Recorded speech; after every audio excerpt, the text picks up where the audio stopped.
I knew Bishop was coming down here. I wanted him to edify y'all with all his experience and wisdom he's got on marriage, so we can all be edified and get our life right, because we've got sisters in here that are proving brothers, brothers proving sisters. We've got new brothers coming in that don't quite understand what's expected of you in marriage. All of those things. So, Bishop, if you would. If it be the Most High's will. Be the Most High. So we're going to examine this today. We're going to examine who we are. Sisters, I'm going to give you, your sister that's not married, I'm going to tell you right now. Please don't interpret, but I'm going to tell you about us men. We want sex. Tell you right now. So I don't care Bible or whatever, we want sex. Now that shouldn't be the forefront of us, but in many cases it is. But I'm talking about righteously. So that you know that when the brothers talk to you, it's not that he don't want you for your support, but the end of the road is the bedroom with us. I'm telling you how it is.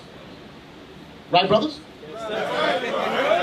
So now, if you know that, and that's the end of the road, and you begin with sex, you're a fool, because they already told you what they want.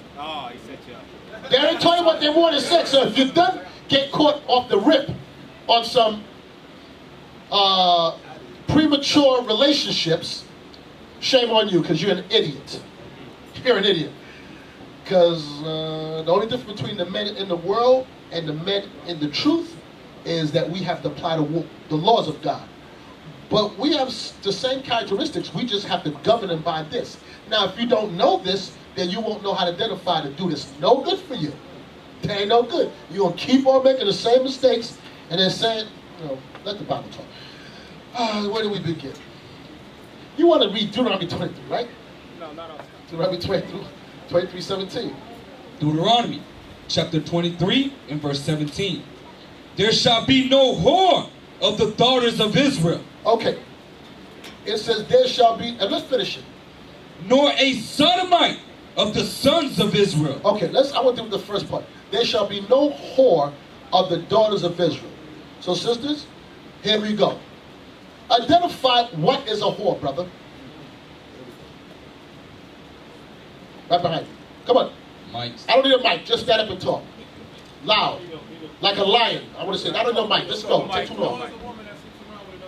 A whore is a woman that sleeps around with another man. Okay. So say you don't see her sleep with men, but how can you identify a whore? What would be some identifying characteristics of a whore? Oh, her dress code. That's Proverbs 7. Her dress code. 1 Timothy's 2, right? Yeah.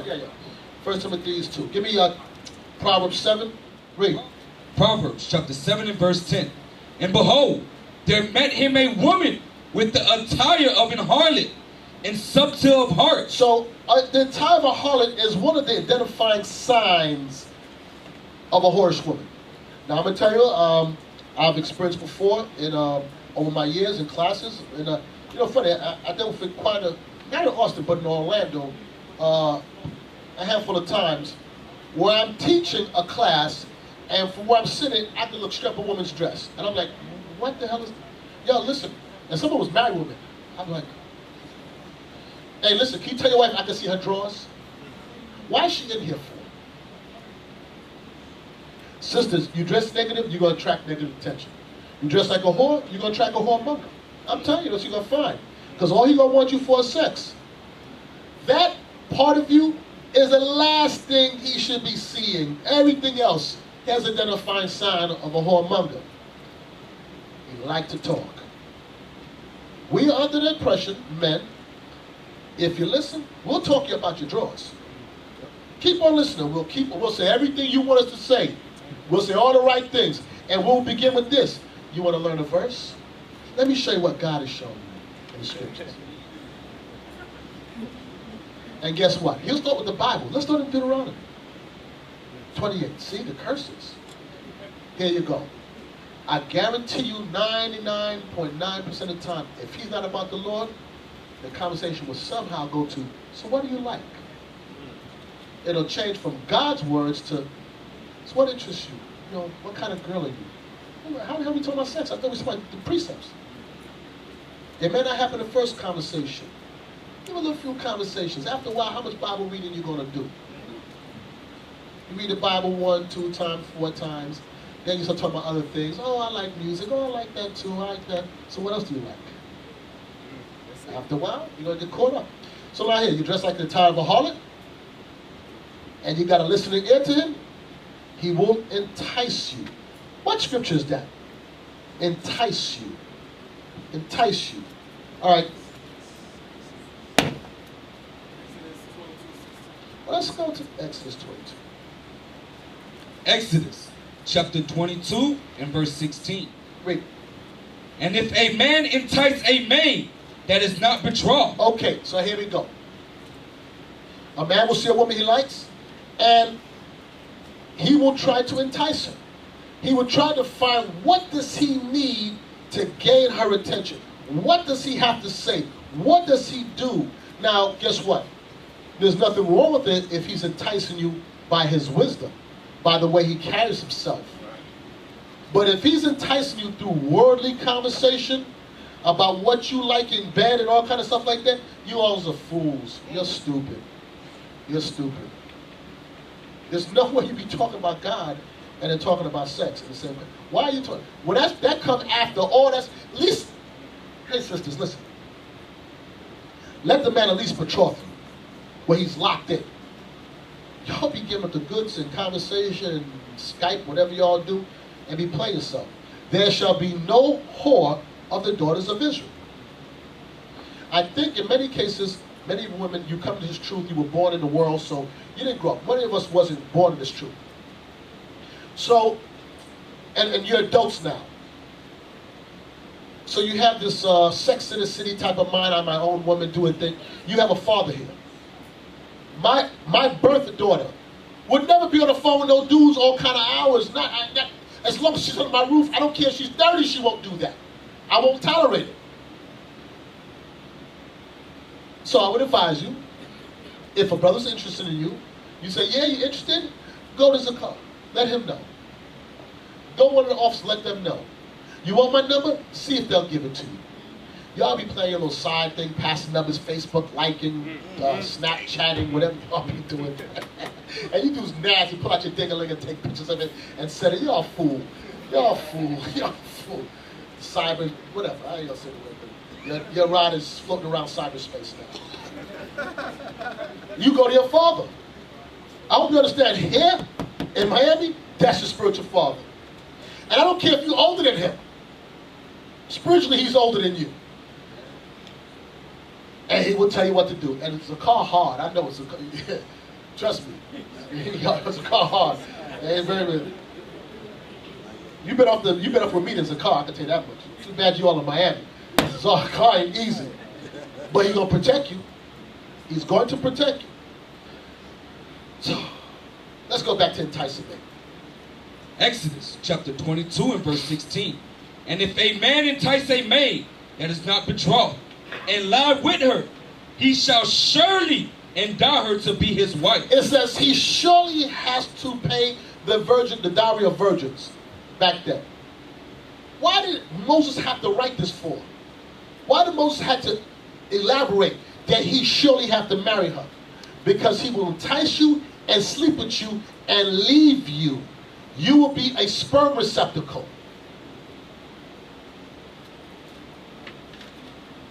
You understand what that means, right? They deposit sperm inside of you and don't want nothing else from you. Man, don't cheapen yourself, ladies. Your daughters of the Most High God. Any man that's dealing with you should be bringing about seed to come back righteous. Not that you just did because you look good and he used you like a wet rag. Y'all cheapen yourself. Don't let nobody even talk to you like that. What did you say? What are you talking about? Hey, officers, this brother, man, embarrass them. Embarrass them. And you men, the sperm that you carry in your body is godly sperm. You don't deposit it in any woman like that. You wanted to be, I was going to say something else. You wanted to be the mother of your children, raise your seed. Who in here want to say that the mother of children is a whore? I ain't talking about the world whore, because they repented. So in the truth, deal with her like that. If you don't care for these women, like you say, you're going to go about the right way. Now, I know you're young and you're burning. And some of you old and burning. And when I say burning, I don't mean STD burning. I'm talking about burning like sex burning. We want sex. Then get your stuff together. Be prepared. Get your mind right that you can guide her. Because if you can't guide her spiritually, and you can only guide her financially, she's going to give you hell. Sisters, get your mind right and wrap your mind that you have to be in subjection underneath the man. And after you married him, and he done wore your little backside out, and you look and say, I can't stand him, well, you chose him. At Passover in Texas, I warned a sister. Well, I didn't warn her. I told her, captain, I said, she out here for something else. I'm telling you. I ain't going to say who it is, but anyway, I said, Captain, I'm telling you what I see. And he's like, all right. I said, I'm telling you. I told you, there's no room. They made some room. I'm telling her to bring her son. She's like, no, he's here. I said, why are you going to bring your son? I said, something wrong. Anyway, lo and behold, she had Passover, and she did something she wasn't supposed to be doing. And now the dude is like, and then she admits to it, because she feel guilty. You know what the dude said? I didn't do that. She looked like an idiot. Listen, she looked stupid as hell. Her conscience got her. So she said, listen, I was out of order. And the brother's like, I don't know what she's talking about.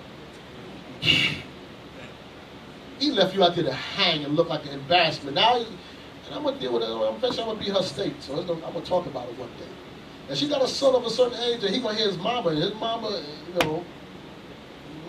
I can't even think of the words to say that I want to say because it's going to come out. But she did something she shouldn't have done. She embarrassed herself. So it says, if a man entice a maid that is not betrothed and lie with her, he shall surely endow her to be his wife. He must make it his wife. He entices and pulls you in. And then he don't want to take on the responsibility. Moses said, nah, you got to marry her. There shall be no whores of the daughters of Israel. No whore. We got to break that cycle. We have to break the cycle. So, that's the men.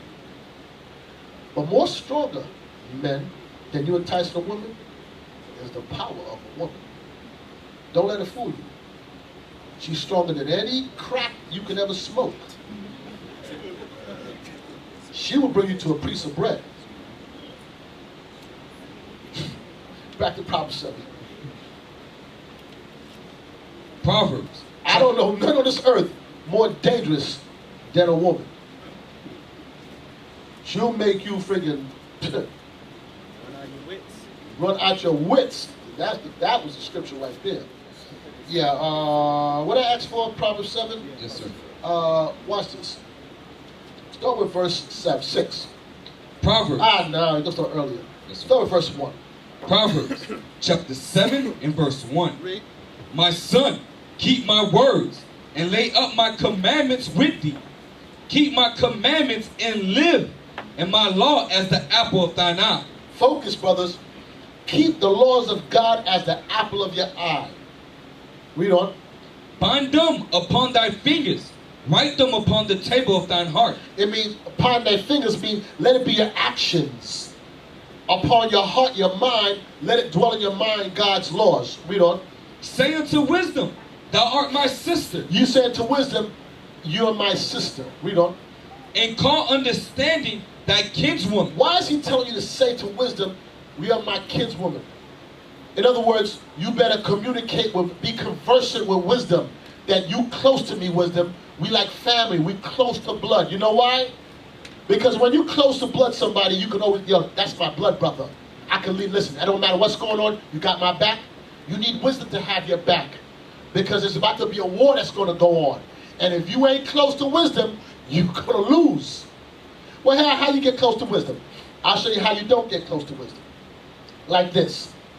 The Bible closed. Bible closed, you sinning. Bible open, very hard for you to sin. If you're reading every day, I guarantee you it'll be almost impossible for you to sin willingly. Because unless you don't got no damn conscience.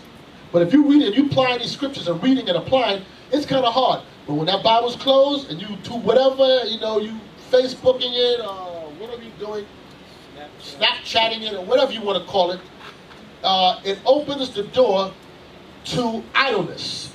And where there's idleness, there is sin. Much evil, the Bible says. So you better make wisdom your kinswoman, your nearer of kin. Read on. Verse 5. That they may keep thee from the strange woman. It said that what? That they may keep thee from the strange woman. I'm sorry, I know you got the camera going, but you know. That they may keep thee from what? The strange woman. You better make sure you close to wisdom to keep you from that strange woman. Now I'm going to show you something. This happened, I don't know if you remember this, Carl. This happened to me a couple of Passovers ago. So I'm in Passover, this was in Orlando. And for those that know me, I talk to all the sisters. I'm very friendly. I move around and communicate with people. I ain't like Nathaniel. Nathaniel don't talk with y'all like that. Nathaniel's different. But anyway, I'm at Passover, and maybe it's a good thing that things like that. He's right. A sister came up to me, a Benjamite sister, and said, "Shalom, Bishop." "Hey, shalom, brother, sister. How you doing?" Good, all right. All right.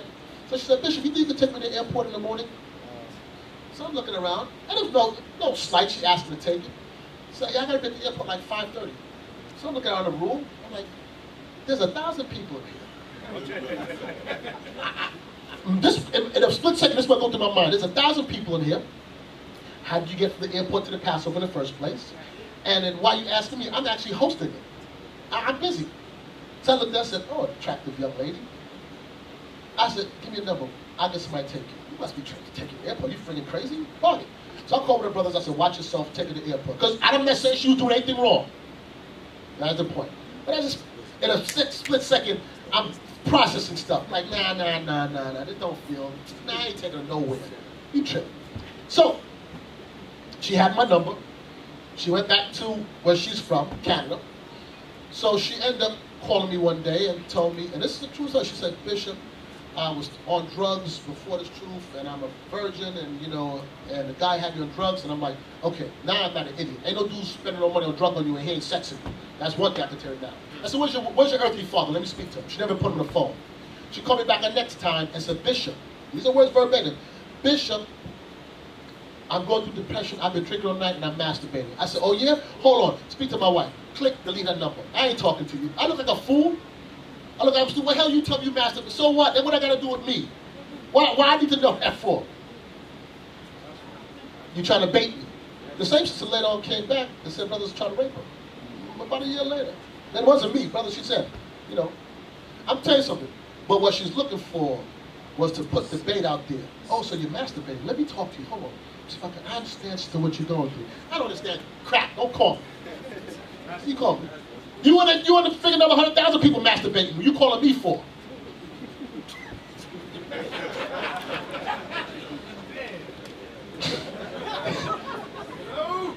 What's the idiot? So I don't care. I mean, I love you as my sister, but we don't start to count. Maybe if you was talking to me for a while and you going through things, and maybe I would understand and like, okay, this is the second time you called me to me you masturbated. Yeah, right. Hold on, boy, yeah. Lose my number. Okay, keep thee from the strange woman. That they may keep thee from the strange woman. Wisdom will keep you from her. Read on. From the stranger which flattereth with her words. Oh, look at you. Oh, you're so handsome. Oh, you're so spiritual. How you know all them precepts? Can you show me? I need some counsel.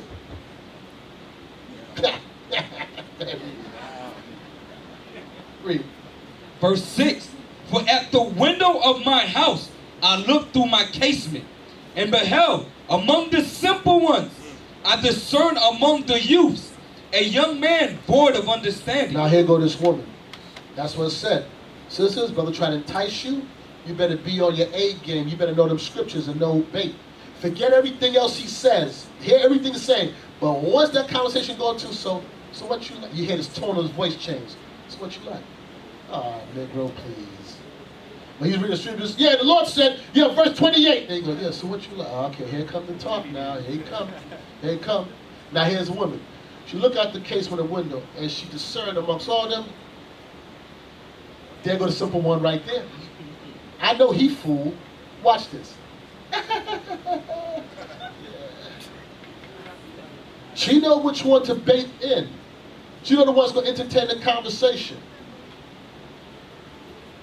We had a sister just recently in one of the camps called one of the captains, and she said she called him for counsel. Now, she was a married woman, called him for counsel, and said, and he's, well, I won't say too much, but I won't give it away. But she ended up saying, I know you're going through things, and in so many words, like, you know, I'm here for you. But she was baiting it with something else. There's other things she said. Like, how do you know what he's going through?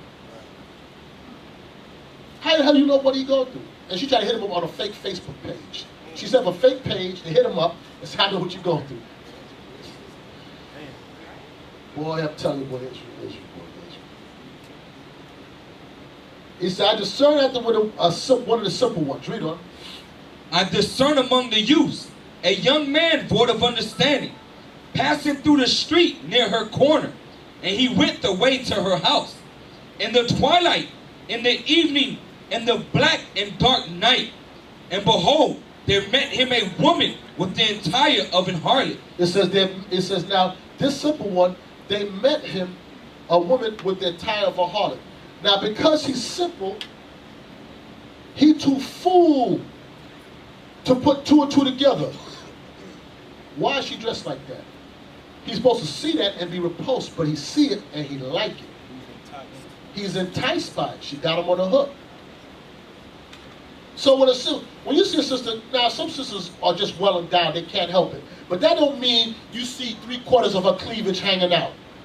You could put some on, That don't mean you wear size daggone 12 and you put yourself in a size 6. You understand? They dress like that because they're trying to bait you. You understand it, right? Are you men confused by that? Are you confused? It ain't like it's comfortable. You wear 6 sizes too small. But you're like, yeah, that's right. Look at her. Read on. And subtle of heart. And subtle of heart. What does the word subtle mean? Go ahead. Subtle, tricky, slick. Know how to talk. Read. She is loud and stubborn. Stop. You know me, I'm all over the place. I'm going to ask you sisters something. All you sisters, all you married or unmarried.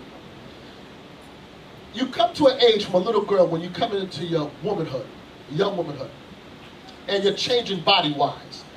And then you see the difference how the males used to look at you to when they look at you, and you know how they're looking at you now. But you understand that. So that's why, for sisters, you should have a spirit. And you see some man look at you too hard, drop your eyes. Turn them off real quick. Turn them off. Because I'm trying to catch your attention right now. You know what I'm talking about right now? Whose attention I'm trying to catch right now? Do you know? You know it's you. Right. You can tell by the way a man looks, he's trying to catch your attention. Drop your eyes. Not Negro. That's right. No. Please. For you men, you guys will be stuck. You still be staring. She looking at me. Nah, she cockeyed. She ain't looking at you. She looking over there.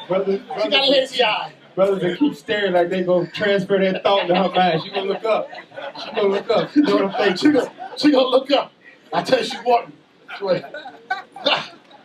She trying to get your attention. She want to buy your highlighter. Okay, come here. Read on. She is loud and stubborn. Okay, another identifying sign of a harlot.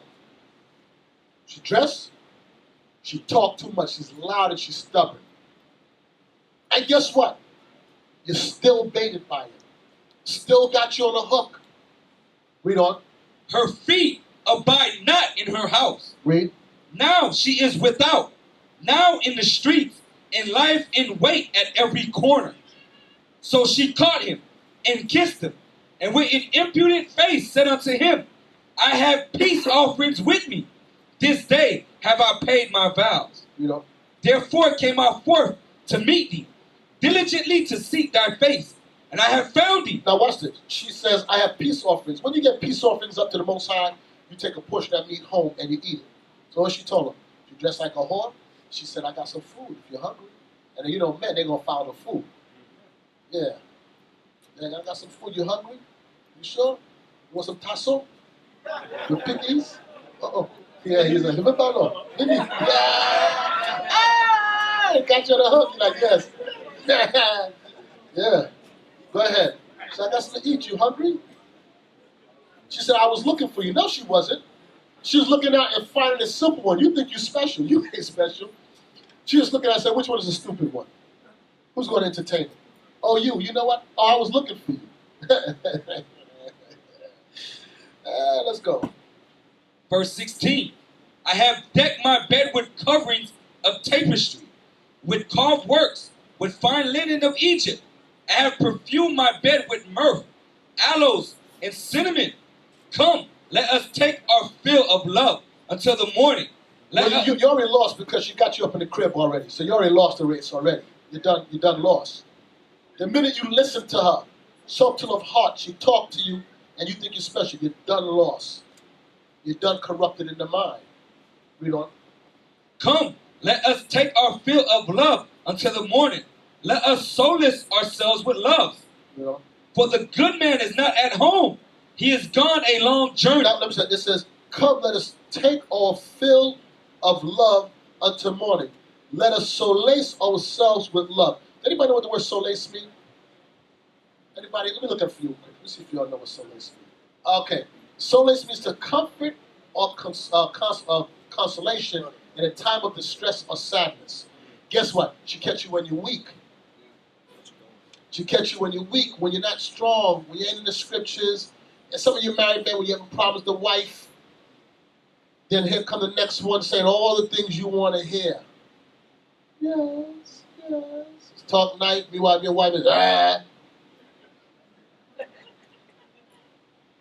And if she's talking to you, she can catch you when you're weak. Let me comfort you while you're going through stress.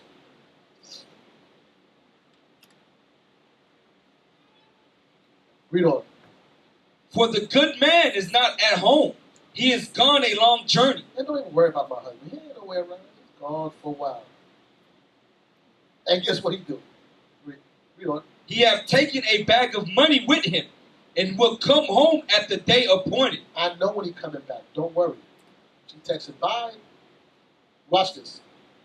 With her much fair speech. With her much fair speech. That's why your black backside got caught. Because she talked long enough and you yielded to her.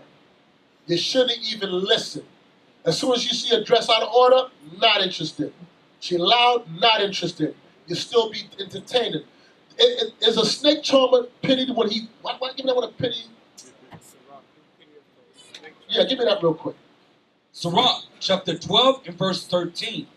Who will pity a charmer that is bitten with a serpent? Who's going to pity a snake charmer when he get bit? Nah, you keep on playing with it, you're going to get burned.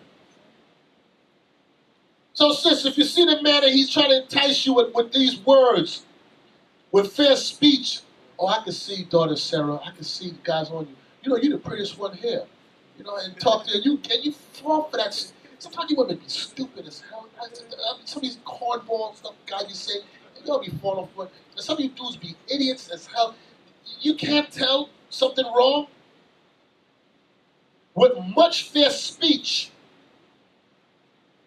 she caused him to yield. She caused him to give up the ghost. She made him yield. She brought him under subjection. That's what I told you, brothers. The strongest thing to mankind is that woman. Because you will rob, steal, kill, lie, cheat. Tell me you live in down in daggone Cutler Ridge. And the sister's finding shit up in Broward County. And tell me you won't jump on every bus, bike, unicycle to get to her. Is she giving you some vibes? Tell me, is she fine too? Tell me you won't do that. You'll walk, run, jog, one leg, no leg.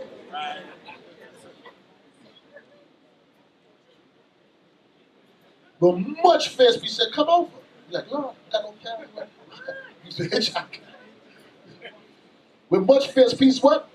She caused him to yield.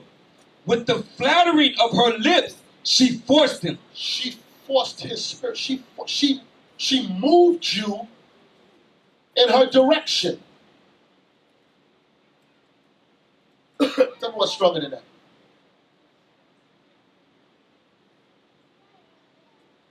Read. Verse 22. He goeth after her straightway, as an ox goeth to the slaughter. You know what I mean? Straight like an ox going to a slaughter? An ox is a dumb animal. You see the other ox getting killed? The other ox don't know. He just moo. He just go the same way too.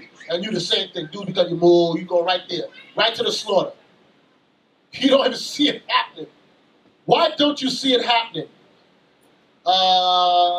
Wisdom of Solomon 7, bewitching of naughtiness. No, Wisdom of Solomon 4:12. I'm sorry. I apologize. Wisdom of Solomon, chapter 4 and verse 12. For the bewitching of naughtiness. You know what bewitching means? What does it mean to be bewitched? Now you know the kingdom. That's what I wanted. He got you under a spell. It says what? Oh, there you go. Bewitched. To influence or affect, especially through injuriously by witchcraft. To cast what? Say again? Definition number 1, B. To cast a spell over. Number 2 says to attract as if by the power of witchcraft. Bewitched by her beauty. That's why the scripture says stumble at the beauty of a woman. But we'll get back to that in a second. Okay. So she cast a spell over you. Charm, enchant, hex, look over, spell, strike, jinx, possess, voodoo. So guess what? Okay, let me ask Levi. You all should answer this. Now about voodoo. Okay, I asked Benjamin. But let me ask Levi about voodoo. What is the power behind voodoo? What's the whole point of it? The whole point, you understand what voodoo or magic or enchantment is that you can move someone to do your bidding. That's what it is. You get people to do your bidding. So let's read. It says, for the bewitching of naughtiness Doth obscure things that are honest. When you're under a spell, it will obscure or make hard to see the things that are right because you're under a spell. You know something's right, but you really can't see it. You don't really know because you're bewitched.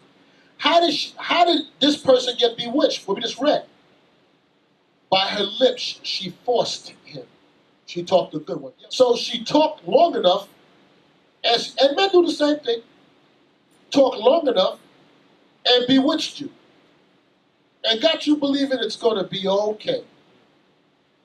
It says, for the bewitching of naughtiness doth obscure the things that are honest. Read on. And the wandering of concupiscence doth undermine the simple mind. And the wandering of concupiscence, when you're wandering away from the laws of God, because the book ain't open, and you wander into lasciviousness. It says, doth undermine the simple mind. Didn't we read about that simple man back in Proverbs 7? He was a dummy. Did he call wisdom his kinswoman, his sister, his mama? No. He closed the book. He said, wisdom, you my stepmama. Somebody I heard of. And that woman said, there go the dummy right there. Gotcha. Now watch this. That happened to the dummy. We will stay in the same chapter. Wisdom of Solomon 4 and 8. Wisdom of Solomon, chapter 4 and verse 8. For honorable age is not that which standeth a length of time, nor that is measured by number of years. But wisdom is the gray hair unto men, and an unspotted life is old age. So you could be young in age, but if you live your life unspotted, that's wisdom. It's telling you that's gray hair. Because it's hard to live a life in this world, in this sinful flesh. Because everything around you is, I'm talking you men now, is based on idolatry. The woman as God. You see a car commercial, she's in a bathing suit. What does that bathing suit have to do with the car? It's all to trap you. It says, read on. Verse 10. He pleased God and was beloved of him. This man pleased God and was beloved of him. So that living among sinners, he was translated. It says, so living among sinners, God killed him. And this was a righteous man. Read on. Yea, speedily was he taken away, lest that wickedness should alter his understanding, or deceit beguile his soul. It said, this righteous man, God said, I'm going to put him to death before wickedness alters. That's to tell you how strong the vibration is out there. Now, this man was right with God. He pleased God. And God said, you know what? Man, he too good. Let me take him out of here because this wickedness in here is going to come and destroy him. So how much more for the simple man? It says back in the last verse, 12, it says, for the bewitching of knowledge does obscure the things that are honest, and the wandering of concupiscence doth undermine the simple mind. Undermine means it buries deep down inside of you. You know, when you undermine, you go down and you mine down. That comes deep in your spirit. It goes down inside of you, and it eats you from the inside out. But on the outside, you look regular. But inside of you is destroying you. She took your soul. Y'all ain't afraid? She took your soul. Doth undermine the simple mind. That's why it says in Romans, drop this, Romans 13:13. Romans chapter 13 and verse 13.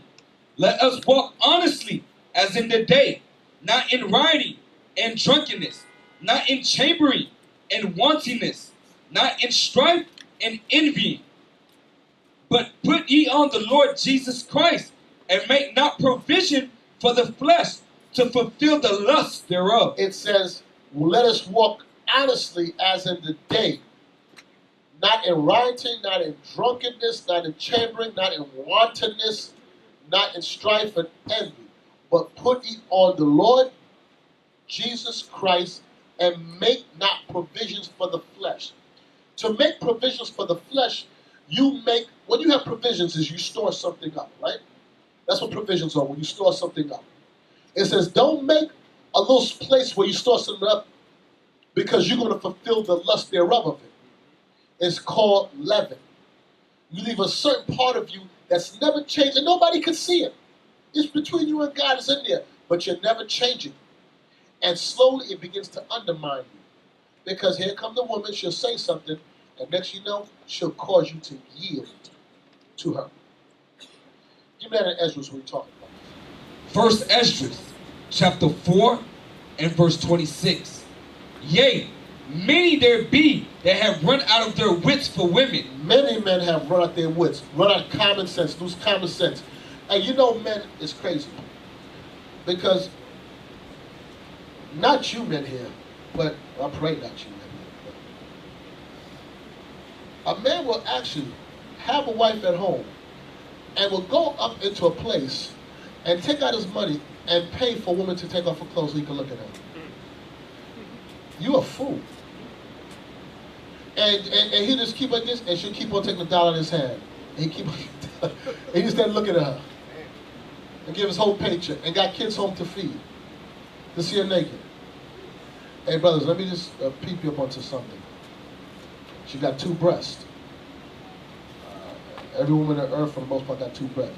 Now, maybe you can kind of convince me she had 3 of them, and you never saw 3 breasts before. But it's just 2 breasts. But you give up all your money, just be giving away to see that. Many men have lost their wits.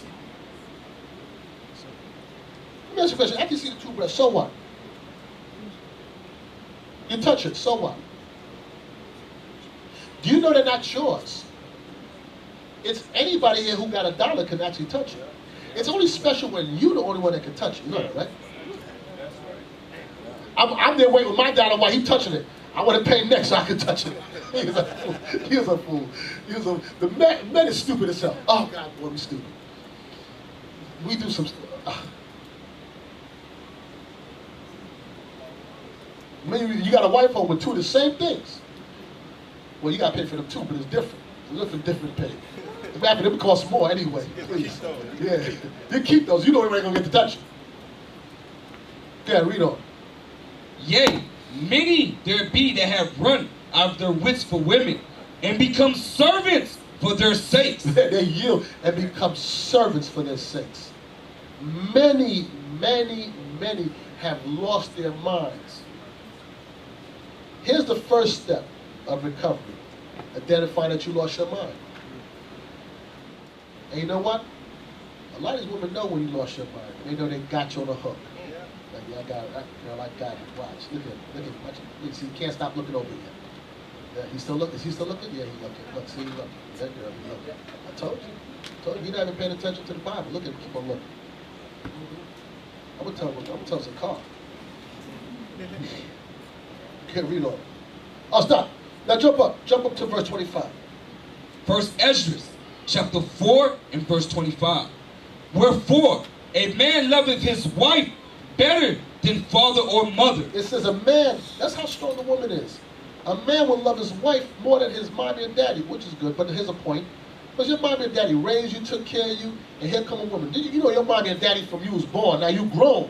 And a woman come in your life, you're like, mommy, daddy, who? That's how strong. That's what it says. A man shall leave father and mother and shall twain unto his wife, and twain shall be one flesh. Matthew 19.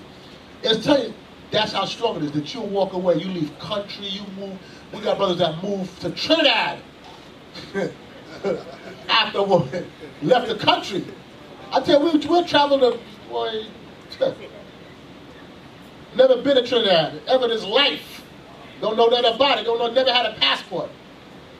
Ain't never left the 50 states. But he picked up and left the country. And if there's a space shuttle, he'd have jumped on that too. That's what she is. It's on Venus.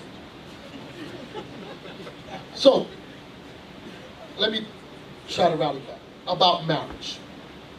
Sirach, 25. Oh, no. Tobit. Let's go. Tobit. Tobit 8 first. I'll do it backwards. Tobit 8. 6. Yeah. Tobit, chapter 8 and verse 6. Thou madest Adam and gavest him Eve his wife for an helper and stay. Of them came mankind. Thou hast said, it is not good that man should be alone. Let us make unto him an aid like unto himself. You understand what he says? That God said, let us make an aid. In the Old Testament, in Genesis, it was called a helpmeet. So women, you were made to be an assistant, to assist this man in his mission in life. Sometimes it's hard for you women to want to do that, because sometimes we don't portray the right image. So you're like, it's hard to do that. But think about this. While you lay next to him, and you don't want to listen to him. There was something that he said or did was able to make you yield to him. So, if he was good enough to sleep with, he's good enough to listen to. And if he ain't good enough to listen to, it says a lot about you, as you chose him. So, before you ever speak evil of the man that you have, you better do everything within your God-given power to help him get himself right. Because it's easy to tell a person about themselves, but do you have the skill into bringing the best out of him? So if you're an idiot, stupid, dumb, the Bible calls you light, and you don't know the scriptures, you have no use to him. You're just a sperm receptacle, and that's it. He needs a woman who understands the Bible that can come and say, no, babe. And even when he say no, but the Bible says this. And you still got to stay in the spirit. And he could be straight up crazy. Okay. It says, verse 7. Tobit, chapter 8 and verse 7.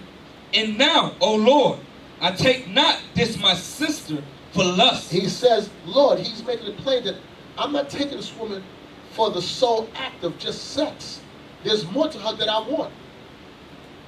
That's why you always end up disappointed, because you can be taking a woman just based on sex and what they have. Now, we all know we want sex, but that cannot be the lead. You understand, sex is just, in time-wise, a small part of the overall picture of marriage. Where's the time in nurturing her in the scriptures? Where's the time in providing for her? Where's the time when you and her are really friends? So for married couples, I guarantee you, when you're arguing, people come to me before, couples arguing back and forth, they can't figure it out. What are you laughing for? I know what you tell them. What I tell them? Let me see if you remember. Go home and have sex. I mean, don't have sex, because I guarantee you when you have sex, you two ain't arguing. That's the only time you two ain't arguing. So it's like, if you ain't having sex, you arguing. So just stay having sex, and I guarantee you ain't gonna argue. Because both of you working for the same mission right now. That's the only time you work good together. Another time, one time called me, him and his wife having problems over stupidity. Let me leave my house and drive all the way up 30 minutes away. They're arguing about nonsense. I said, man, listen. Y'all just go have sex, man. How you wasting you for it? But by the time I left and went home, oh, they called me, they good and everything, good and good. I said, yo, you wasting my time coming over there. You wasting my time. There's arguing, after they was arguing, I'm not exaggerating, there's arguing like over organic food, some stupid stuff. I said, you called at my house for that? He said, take my sister for lust, but uprightly that what? Therefore, mercifully ordained that we may become aged together. This is what he said to God, Lord, bless us that we can grow old together. More than anything, I want to grow old with this woman.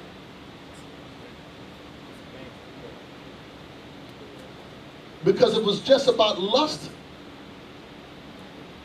it ain't gonna last. And sisters, I'm telling you something. You can't keep them just with sex. Because men, not you men, because all you men are righteous, right? That's a lie.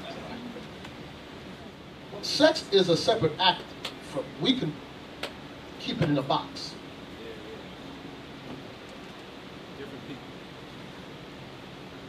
I'm trying to use some birds right. Women are mentally attached like that with sex. If you ain't right here, you don't want it. Men, we could be mad at you and still have sex with you. That ain't like, okay, we could be mad, but yo, what's up? And then afterward you go back and being mad. Women, they ain't, nah, I ain't in the mood. Nah, because the way you talk to me. What do you mean what you said? Remember you said last week? What you mean you talked that? Nah, I just, no, I'm telling you, I'm fasting. Yo, come on, I'm praying. Now you sleeping. No, my eyes was closed. I've been praying. For the last 4 hours you've been praying? Yeah. Thank you. That we might become aged together. So, how can a marriage work when there's so much lust around it? Here's the answer. Can I ask a favor? I want the card to read for me. It's been a while. What is the card? 1 Corinthians chapter 7. It's not that you was doing a bad job, but it's been a while since I got to read for you. 1 Corinthians chapter 7, verse 1. Now concerning the things whereof ye wrote unto me, it is good for a man not to touch a woman. Nevertheless, to avoid fornication. Wait a second. Whoa. Pause. Why is it good for a man not to touch a woman? I thought it was good to touch a woman. Why did Paul say it's good for a man not? I'm going to see if y'all thinking. Yeah. Northern Kingdom. I forgot, what's your name, brother, again? Yeah. Jake. Fornicating. Okay, fornicate. Okay, let me say. Yes. There's something I'm trying to say. You know me, I'm not good at asking questions. Okay, let's do it the righteous way. Let's do this righteously. Why is it good for a righteous man, not to touch a woman? There we go. Because maybe. There we go. Okay. I'm listening. Oh, you, cameraman. It's good for a man not to touch a woman because now the work that he's doing is just strictly for the Most High. And she's not involved. You ain't got to worry about all this extra stuff that comes with it. Okay, watch this. Go to verse 28. 1 Corinthians chapter 7, verse 28. But, and if thou marry, thou hast not sinned. It ain't no sin if you're married. And if a virgin marry, she hath not sinned. And if a virgin sister marries, she ain't sin either. Read on. Nevertheless, such shall have trouble in the flesh. Because in marriage, there's going to be trouble. So Paul says it's good not to marry. So you can attend to God's business. Because if you're married, there's going to be trouble in the flesh. There's going to be problems. Let me explain to you about marriage and life. remember we read in Matthew's, what else I was asking for, Peter's? Yeah. Okay, remember in Matthew's 19 when it says the two shall be one flesh? Give me that real quick, Matthew's 19. And then, let's get that. Matthew chapter 19, verse 4. And he answered and said unto them, Have ye not read that he which made them at the beginning made them male and female, and said, For this cause shall a man leave father and mother, and shall cleave to his wife, and they twain shall be one flesh. It says, and they two different people become one flesh. Do you think that's like the day you say, I do, that's how it works? You two don't, one flesh about one mind, one spirit. How does that happen? I'm asking you brothers. How does that happen? Your brother in the back. Explain. Brother David, by sex, that's what's contrary to the marriage. Okay, but after they have sex now, right? Yes. It says that two shall be one flesh. How they join together. They living under the same roof. No, there's something more than that. More than that. More than just sex I'm talking about. So all on your guys' mind is sex, sex, sex. I'm talking about something else. Right there, yeah, brother, you. Yeah. State your name. Shalom, Bishop. Shalom, brother. Brother Lael. It's good because you want them to both have the same mindset, done the same, reading the same, they believe in the same thing. Okay, now we're talking. Now we're talking. Now we're talking. What were you holding? Sirach 36:24. Okay, good. Yeah, get that. Drop everything other than Corinthians. I know I got you holding a lot of stuff. Read it. Sirach chapter 36, verse 24. He that getteth a wife beginneth a possession, a help like unto himself, and a pillar of rest. Right. He that getteth a wife, it says, beginneth a possession. Now, I know many of you brothers taught this, and many sisters heard it before. You're my possession. You sisters never heard that before? The scripture said, he that getteth a wife beginneth a possession. Now, you are your husband's wife, but you ain't like a dog, like you my possession like that. It says you begin to build a family. Right. Together, you two begin to build the house of whoever that man is together. You two are joint heirs. But read that again, what you pulled, officer? He that getteth a wife beginneth a possession, a help like unto himself. A help like unto himself. That's the problem. Imagine it says the two shall be one flesh. She has to be a help like unto you. Sirach 7:26. Book of Sirach, chapter 7, verse 26. Hast thou a wife after thy mind? After whose mind? After thy mind. Are you supposed to have a mind after your wife, or your wife a mind after you? After you. And that's the problem with a lot of sisters, that you still want to have your, let me try to help everybody out understand this. Women, you don't have your own mind. This ain't freaking Sex in the City, you got your own mind. Let me help you all understand. Man, you don't got your own mind. Your mind is Christ's mind. That's right. Christ's mind is God's mind. Christ said, I cannot do something of my own self. John 5:30. Somebody quote it. I can do nothing of myself but the Father who sent me. Right, he said, I can't do nothing of my own will, but the will of the Father that sent me. What does Christ say? I don't got my own mind. I got the mind of my Father. And you got the mind of Christ. And you're supposed to mind of your man. That be the problem why you two can't be joined, because, well, I have an opinion. Nobody's asking your opinion. Is Christ asking no opinions? Why you guys be playing that with your wives? Well, I can't say nothing. No, you can't say nothing. What are you talking for? Does that mean you're supposed to be harsh with them? No. But sometimes when you just got to keep quiet. And it's hard. It's hard. You're like, because the world has taught you, you got an opinion. No. You don't. This is order. So it says, read that again. Hast thou a wife after thy mind? Now, if you got a wife that's after your mind, that she's going to do whatever you ask her to do, barring sinning, don't be after that mind. Forsake her not. Don't get rid of her. See, that's what happened. You might find a good woman that's going to do everything you ask, and then you dudes be shiftless. And that's why the women don't trust. Because y'all snakes and nasty. You know men are nasty, right? Yeah, when you get betrothed, you've been making them go take shots and checkups and all kind of stuff. Because before the laws of God, they think that anything moving. If it got a heartbeat, they'll do it. All right, yeah, you think it sounds funny, but I'm being dead serious. All right. Men nasty as hell. Finish this out, 26. There's more. But give not thyself over to a light woman. Don't give yourself over to a light woman. Here's, give me back in Matthew 19 now. After thy mind.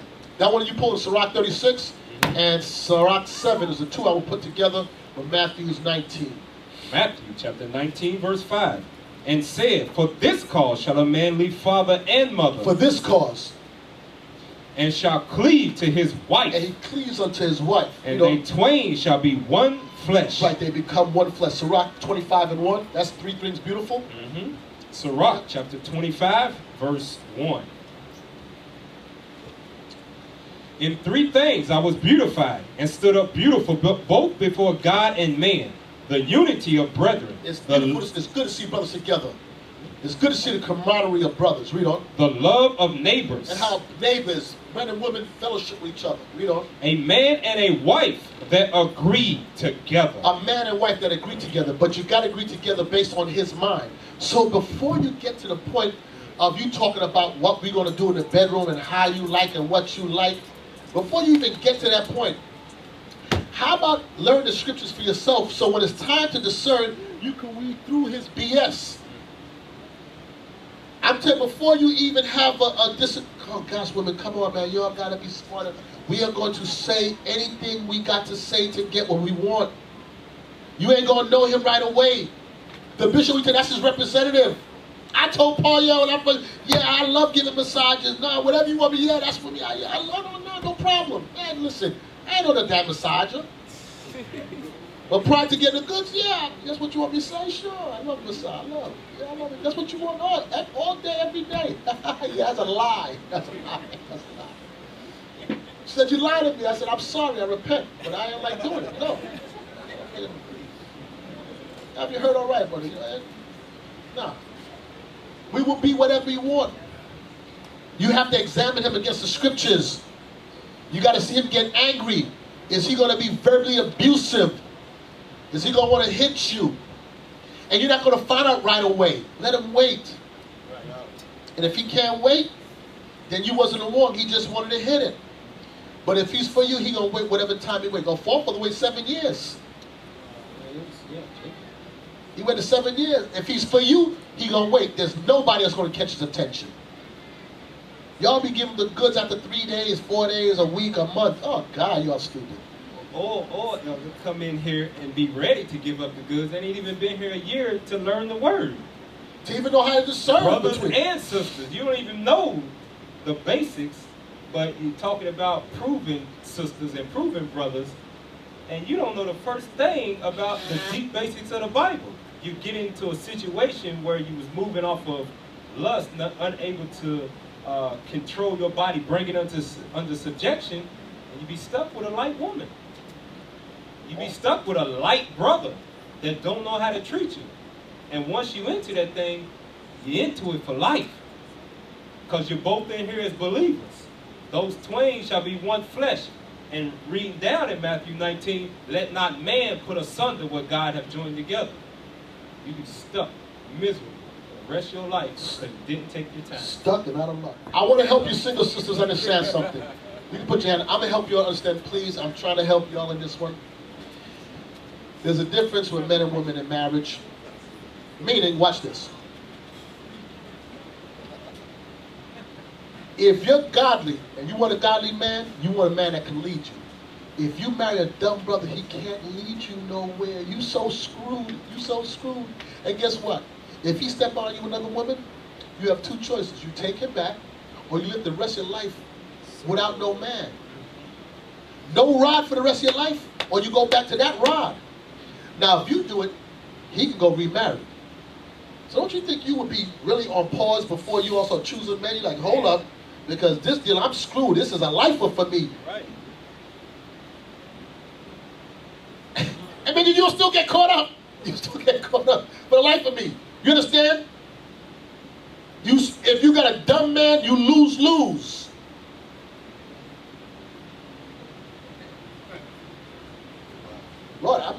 for y'all. So I would think y'all would be so smart in these scriptures that you'd be so tight in this Bible that he would come at you like, get that the Bible says that. No, please don't talk to me like that. What did you say? No, the Bible says that. Oh, you can't control your spirit, right? I can see, you know, a man can't rule his own spirit. I can see his wall broken down. You know these precepts. You're like, yeah, nah. Okay, with all due respect, brother, here you go. This is what the Bible says, okay? All right, then. Y'all should be so swift in that Bible because y'all gonna get jammed up. Man, you cheat on others, like, all right. Sorry to hear that. I forgive you. I'm sorry for you. Don't worry about it. I forgive you. Because God told me. All right, what's it? Let me go look for the next one now. I learned from that last one, don't do that. Let me find out. You don't move on. Ah! Ah! And then you still let him talk slick in your ear. Oh, God. Okay. So, the twain being one flesh is thy mind after his mind. Your mind after his mind. So you better hope that his mind is about the Lord. And hope don't mean you just close your eyes and click your heel. You investigate him. You see him. You ask questions. You come to leadership. Please, I tell you, if you come to me and I know something, I'm going to tell you what I know. So if you ask me, I'm going to tell you what I know. No? Okay, best. And if I don't know, I'll find out.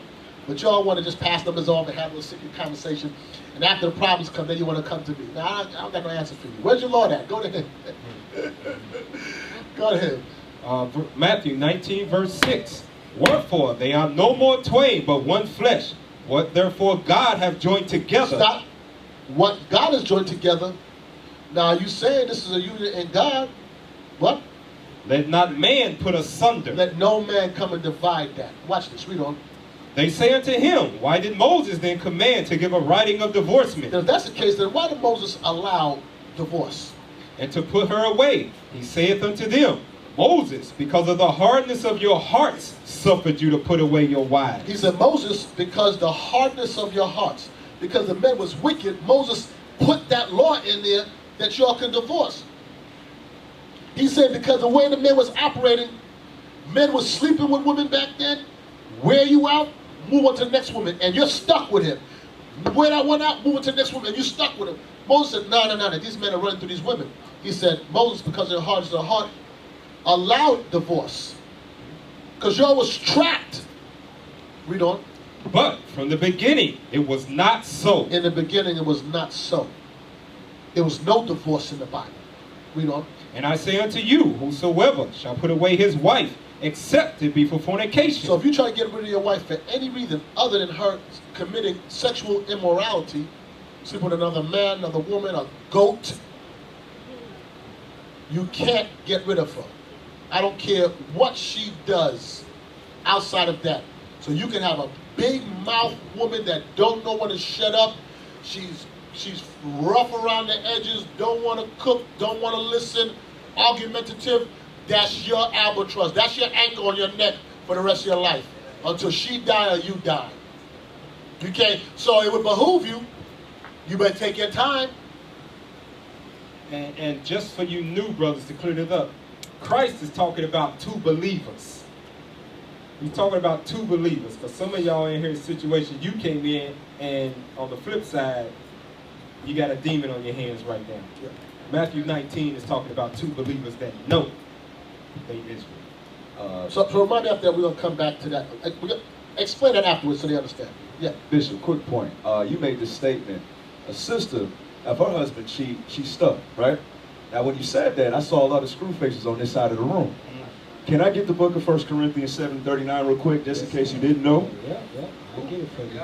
Yeah. 1 Corinthians chapter 7, verse 39. The wife is bound by the law as long as her husband liveth. By the law, meaning that's ordained by the Most High. So if you got a problem with that, guess who you got a problem with? You got a problem with God. All right? Can you give me Romans 7:2? Hold on, sisters. And you know what? You can't kill him. All right? Because you'll be breaking another law if you kill him. They all laugh. I know somebody like, yeah. So what if I kill him? Some of you didn't laugh, Bishop. Let me see the one I opened. Yeah, you crazy? Clorox. Lock away all the knives at night. Can't read. I'll read that. Romans chapter 7, verse 2. For the woman which hath an husband is bound by the law to her husband, so long as he liveth. But if the husband be dead, she is loosed from the law of her husband. So when is the only time that sister can remarry, brothers? Death. Death. Death. All right, last scripture for me. No, we'll stop. Stop. Okay. Hold on, stop. Okay. So, sisters, let me help you wrap this around your mind. So he cute, he got nice eyes, whatever. And then you fall for it, you go with him. Yeah, okay. And then he decide he leave him. And he going back to the Christian church. You still stuck with him. Or you can separate from him and not go on with him, but you can't go remarry another man. You understand? Oh God, it's bad for y'all. Y'all better take your time when you choose it. Oh Lord Jesus. But right now his name is Michael Alaba, whatever, and next year his name is Michael, and he's the pastor for the Easter parade. You put on fringes, he put on a bunny suit to go for the Easter parade. You still jammed up with that dude. All right. Okay, read the next scripture you have. Can I get Sirach 26 and 25? And then 23 afterwards. Sirach chapter 26, verse 25. A shameless woman shall be counted as a dog, but she that is shamefaced will fear the Lord. So if you got the screw face, fix your face. All right? You need to fix your face, because if you got the screw face, you're not of God. You're a shameless, ungodly woman.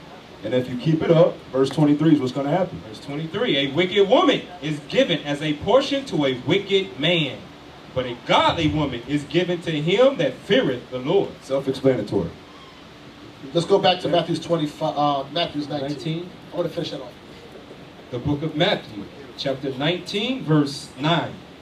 And I say unto you, whosoever shall put away his wife, except it be for fornication, and shall marry another, committeth adultery. And whoso marrieth her which is put away, doth commit adultery. You understand? There go the whoredom right there.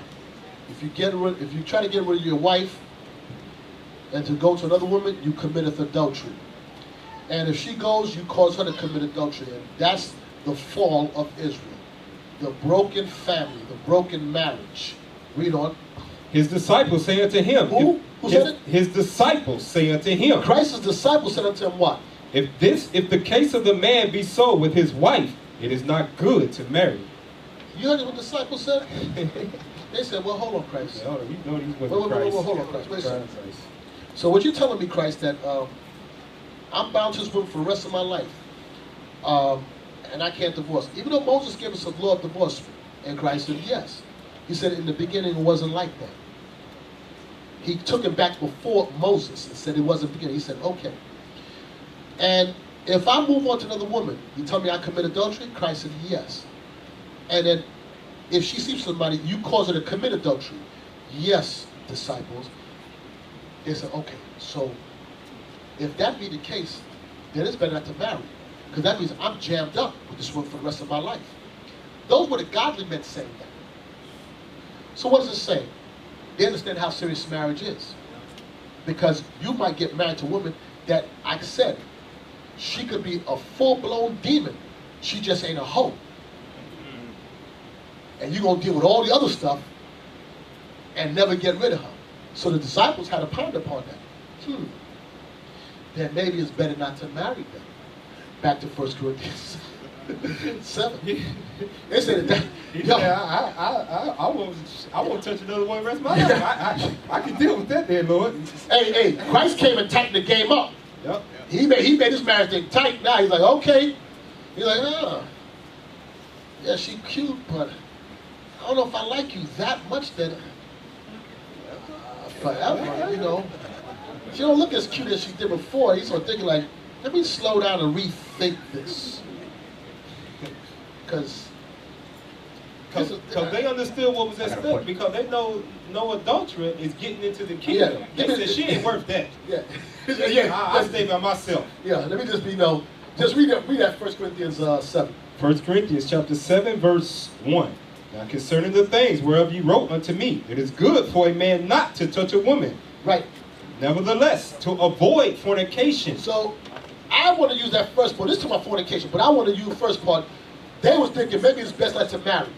But in this case, it's telling you to avoid fornication, It's good for a man not to touch a woman, like the brother said, and to not fornicate. But to avoid fornication, take a wife. Watch this. Let every man have his own wife. Hold this.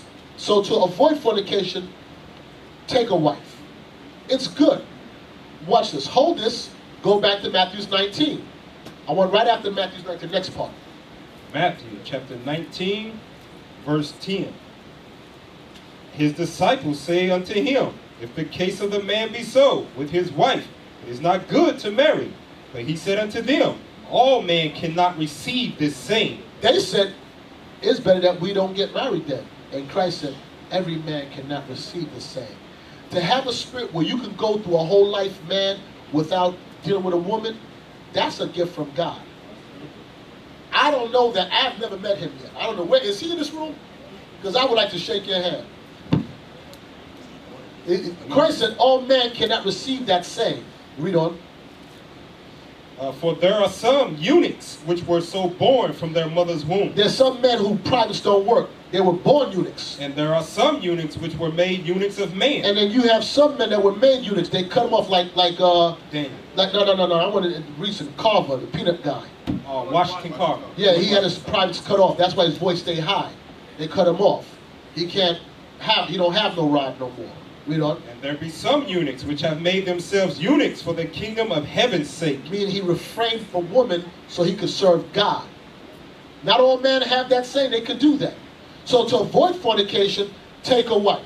But here, this is your problem. Y'all, because you're burning, just run and go take a wife. You're blurry. I'm going to tell you, when this is working, this ain't working. You ain't never going to make the right decisions. But here's a good way to make a right decision, to make sure. Seek counsel. Y'all never want to seek counsel. Y'all can get married, do the same thing. When you know you like a sister, that's exactly when you don't do nothing. You go right to counsel. You say, listen, brothers, this is what's going on. Listen, I'm burning, whatever. She look good, and, this is what's in my head. Tell me, what should I do? How many of y'all made mistakes in the world when that was working? Picking all the wrong choices. And right after the finish, you go, oh, damn. I don't even really like her. She don't even look that good. Damn. How do I get rid of her? Yo, my boy, he got shot. I got to run. Yo, I'm going to call you. Yo, my house is on fire. Yo, hurt me, call. Tell your man, call. But prior to that, she was a dime piece. So, in a multitude of counsel, there's safety. Sisters, if you don't lean on the senior woman, and an officer set up here, and you go about your room, I'm telling you, you're going to make mistakes. And then one day, you're going to wake up next to that man, and you'll look at him and say, oh, I can't stand this guy. Hey, good morning, my lord. Tell you you're going to say that. I think I'm joking. I know some of you women here already said it. You'd see him sleeping there, like. He closed his damn mouth when he goes to sleep.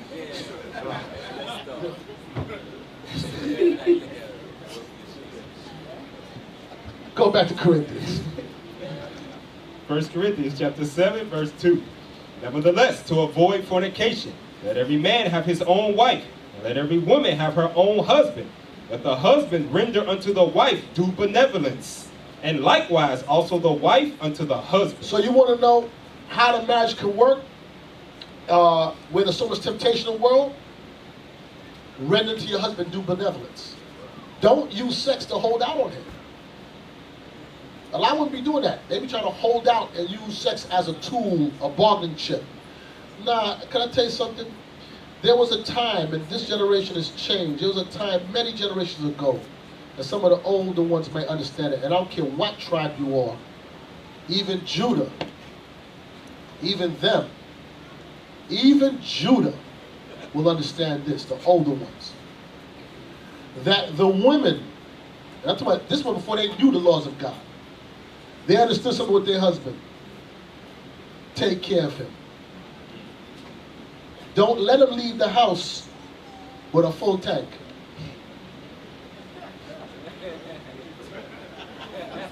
Fill his belly and empty his tank. So if he goes someplace, he don't eat no next woman food, and if he end up dealing with a woman, he don't give her his full strength. They had sense, even though it was wickedness back then, but you understand what I'm saying. You wouldn't be holding out. You crazy? It's like you putting friggin' a pipe and a lighter in front of a crackhead and tell him be on your way. You sisters understand? Fill his belly, empty his tank. It says, render to him due benevolence. And likewise also the wife unto the husband. Read on. The wife have not power of her own body. You understand? Your body don't belong to you. You don't have power over your own body. Read on. But the husband, and likewise also the husband have not power of his own body. And you can't do that with yourself and hold out on her. Let some next man get up in her head and cause her to err. And whose fault is it? You. And whose fault is you if you hold out on your spouse? So the question was, how can a marriage work when there's so much temptation in the world? Well, it's going to be hard to work if you keep on taking care of each other and making sure that whatever problems you have, don't let that be the problem. Fix that.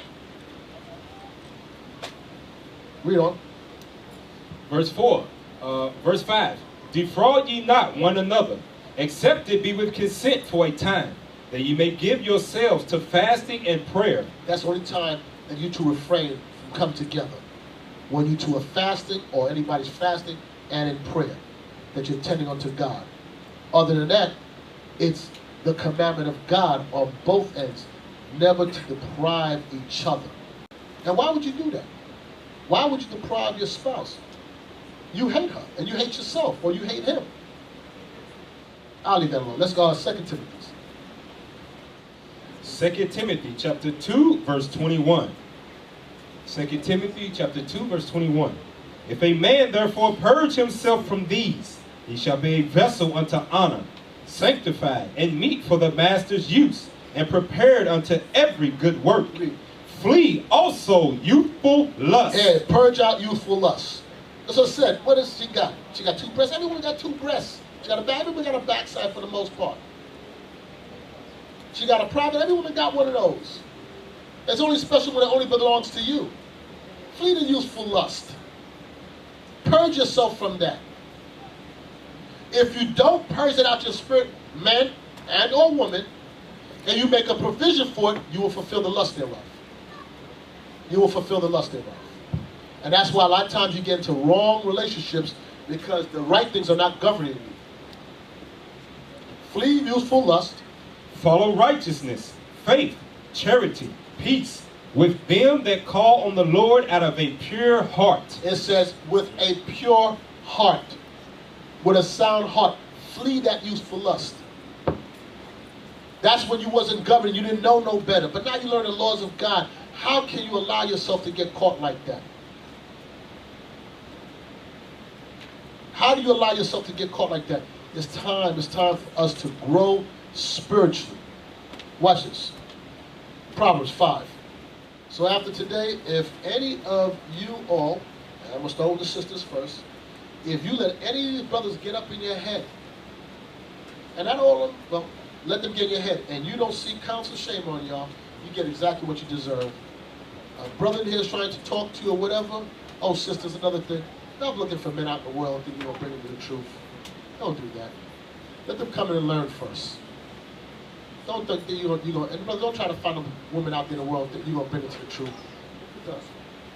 By marrying her. Don't do that. That's dumb. You're dealing with an unbeliever. That's fornication. But anyway. Also, too, one thing for brothers and sisters proving, sister proving a brother proving a sister. Don't be in here, you talk to one sister, you talk to one brother, you find out that, oh, they're not the one for me, and then a week later, you're trying to prove another brother or another sister. That's you having that provision inside of you, that's lust you're trying to fulfill as fast as you possibly can. That makes you a whore, or a whoremonger. 2 at the same time. Because you're really not trying to prove them and become aged together with them. You're just trying to scratch that itch you got as soon as possible but you try to do it a righteous way, saying we proving each other, or you were just talking to him a week or two ago. Now you already proving somebody else. You ain't even giving yourself time to move on from the brother that you were supposed to be proving at first. You're just looking for sex, and you're gonna get jammed up in the worst way possible. I want to say something on that, on proving. There's a difference with being cordial with one another, I'm talking about the opposite sex. There's a difference between proving each other, and there's a difference between betrothal. Being cordial is you talk to brothers. Hey brother, how you doing? Single brothers just talk. Proving is both of you are knowledgeable to the point that you both understand that we are going to find out what do we have in common. We're trying to find out something about each other. And in that you might find out he's not my type or she's not my type. And then you decide you want to, it's not going to work. Cool, no problem. All's fair. But what you should do from that is take a step back and then re-examine yourself and say, what is it about me that, or what is it about him? Let me go. What is it about me that maybe he didn't like? Or what is it about him that I didn't like? What did I learn from that in it that I should see that I shouldn't go that direction? Why did I see something in him initially? Was I driven by my lust? What was it? Because everybody read the Bible don't mean that they're your type. You can have a righteous man. There's nothing wrong with him. He's just not your type of man. Or she's not your type of woman. And there's no harm, no foul. But you should always, if you're at the proving stage, at least step back and re-examine. Because if you don't re-examine or take a good hard look at it, and you move on to the next woman or the next guy, you're going to make similar mistakes. You got to ask myself, why did I get to that point where I decided not to? Or how did I get to the point to even say, let me prove it? There was something he said or she said that made me consider. And now I'm seeing a side of them. And I have to make sure that I don't, maybe there's something, a vibe that I give off, that I attract that kind of woman. It's self-examination. And I think that's what the officer's trying to tell you. Stand back for a second. Ain't no rush. Trust me, he ain't going nowhere. It's not a rush. It's not a rush because these decisions you're going to make is going to be lifetime decisions. Listen, the children that are born to you, that's the God's will. The person you choose is what you chose. And that is the single biggest decision you will make in your life, is who you choose as a spouse. Hope you understand that. Because it's forever. So if you make the, I would think that would be slow. You better take so much time, investigate, reinvestigate, get in an argument, see how she handled it, see how you, cold showers. Yeah, whatever. But boy, I can't imagine people getting betrothed after a couple weeks, a couple months, and they betrothed. I'm like, wow, boy, you really a gambler. I pray this works out for you, but boy, you know you two don't even know each other, right? Proverbs 5? Yeah. Proverbs 5. 5:15. Proverbs chapter 5, verse 15. Drink waters out of thine own cistern, and running waters out of thine own well. Let thy fountains be dispersed abroad, and rivers of waters in the streets. Why can't I'm in 6, that's why. Read on. Verse 17. Let them be only thine own, and not strangers with thee. Right. When it says drink waters out of thy own, give me that. And I want what's what I asked before about youth. Ecclesiastes 9. No, you stay right to that. Get Ecclesiastes 9 for me. Read that again for me, officer. Proverbs chapter 5, verse 15. Drink waters out of thine own cistern, and running waters out of thine own well. When it says drink waters out of thy own cistern, meaning deal with your own woman. Deal with yours. The grass is not, but the grass ain't green on the other side. Y'all be getting disenchanted with your spouse. Well, you chose her. It said, drink water out of thine own cistern. Read on. And running waters out of thine own well. Read on. Let thy fountains be dispersed abroad, and rivers of waters in the streets. Read. Let them be only thine own, and not strangers with thee. And don't go deal with strangers outside of your wife. Read on. Let thy fountain be blessed, and rejoice with the wife of thy youth. With the wife of your youth. I'm going to tell you, for those that are married, newly married, the years go by quick. I know y'all don't see it because you're young, but the years go by quick. And one day you're going to wake up and you're going to realize you're 20 years into it. You're like, damn, what the years went by? Make good memories. And whatever bad memories you have, you better compound it with good ones now. Because life is short. Now, you can have 20 years of just headache or make it right. But at the end of the day, you two together. But you're going to wreck the marriage. With the wife of thy youth, read on. Verse 19, let her be as the loving hind and pleasant roe. Let her breast satisfy thee at all times. Let her breast satisfy thee at all times. And drink water out of thine own system. Read on. And be thou ravished always with her love. And be ravished with her love. Well, sisters, I want to say this. For that man to be like that, you got to be pleasing. You got to have a smile on your face. You got to come in the house and warm his heart. You can't come at you like this. You got to be nice. You got pleasant words. You know you can move that man to greatness or you can tear him down. And vice versa. It's not but one way. This way, your love will ravish him. He wants to ravish you, but if it's always complaint and nagging and negativity and nothing good, it's like, come on, man. Please. And then here comes the strange woman. Because right now, she's going to be there to console him. Solace him. Give him no reason to look nowhere else. Y'all believe, generally, that he don't got no choice. He's stuck with me. Because he can't have another woman. Is that the reason why you want your man to be with you? Or you want to be with you because he wants to because there's nobody else? A lot of you want to think because you got him trapped. You don't want a man trapped. You want him, you want to unlock the door and he keep on running home to the house. He trying to break out. It's a skill that you all have, but in many cases, not used. Not used. Our foremothers had that skill. When they made the men yield to them because of their righteousness and their wisdom, and they know how to speak. We'll go to that in a second. Yes, sir. 1 second. Yes, sir. Shalom. You mentioned cordiality. Is there different levels to proving a spouse? Yes, sir. Oh, well, I think, I believe so. I'll tell you the first is friends. You all speak in the school as friends. Friends don't have no real deep, like friendship. Like, hey, brother, shalom, sister, you two talk generally. It ain't no real personal conversation.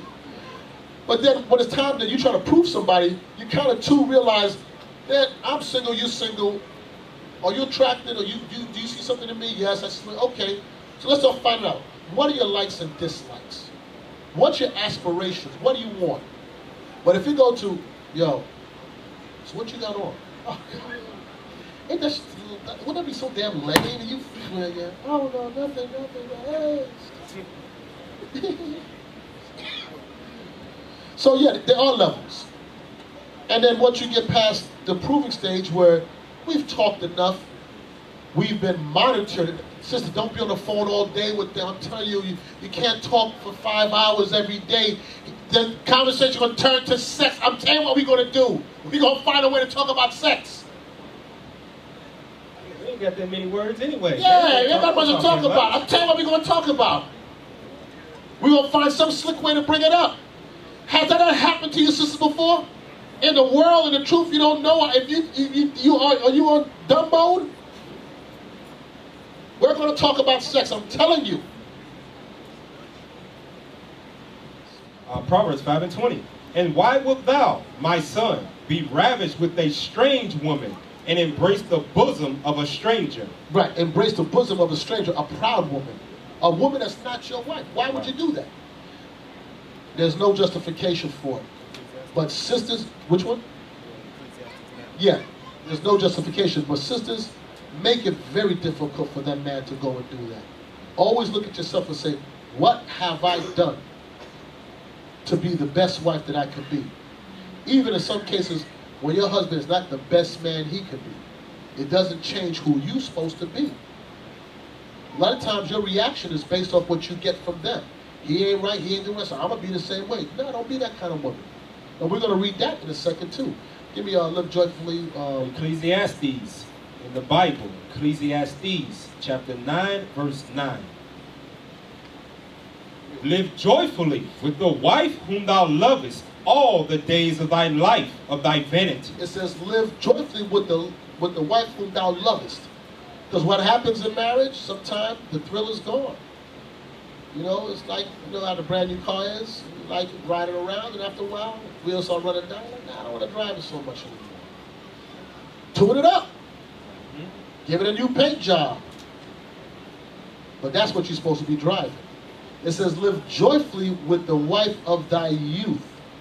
So it's not living with your spouse, but making joy. Because you can live your life and be miserable in life with that person. How do you make it joyful? All you putting forth, men, all you nurture, okay, sidebar, men. If you have a reoccurring problem with your wife, when I say reoccurring, I'm talking about years of the same problem. Start examining yourself on, have I been teaching her diligently to get a different response? If you haven't been teaching her diligently, meaning if she's fully rejected the Bible, it is what it is. But if you haven't been teaching her diligently, you can't expect a different response from her. She doesn't know how to give it because you didn't put the information into her to draw from. So then you find yourself arguing with them, and ain't no Bible open, and you're looking for solutions. What will come about will be fatigue. You'll be looking at the clock, it'll be 9 o'clock, you'll be arguing, it'll be 11:30, you'll be arguing, it'll be 2 o'clock, you'll be arguing, and you're like, I gotta get up for 5:30 for work. You're like, tired to go to bed. And there'll be no solutions. Who's been through that before?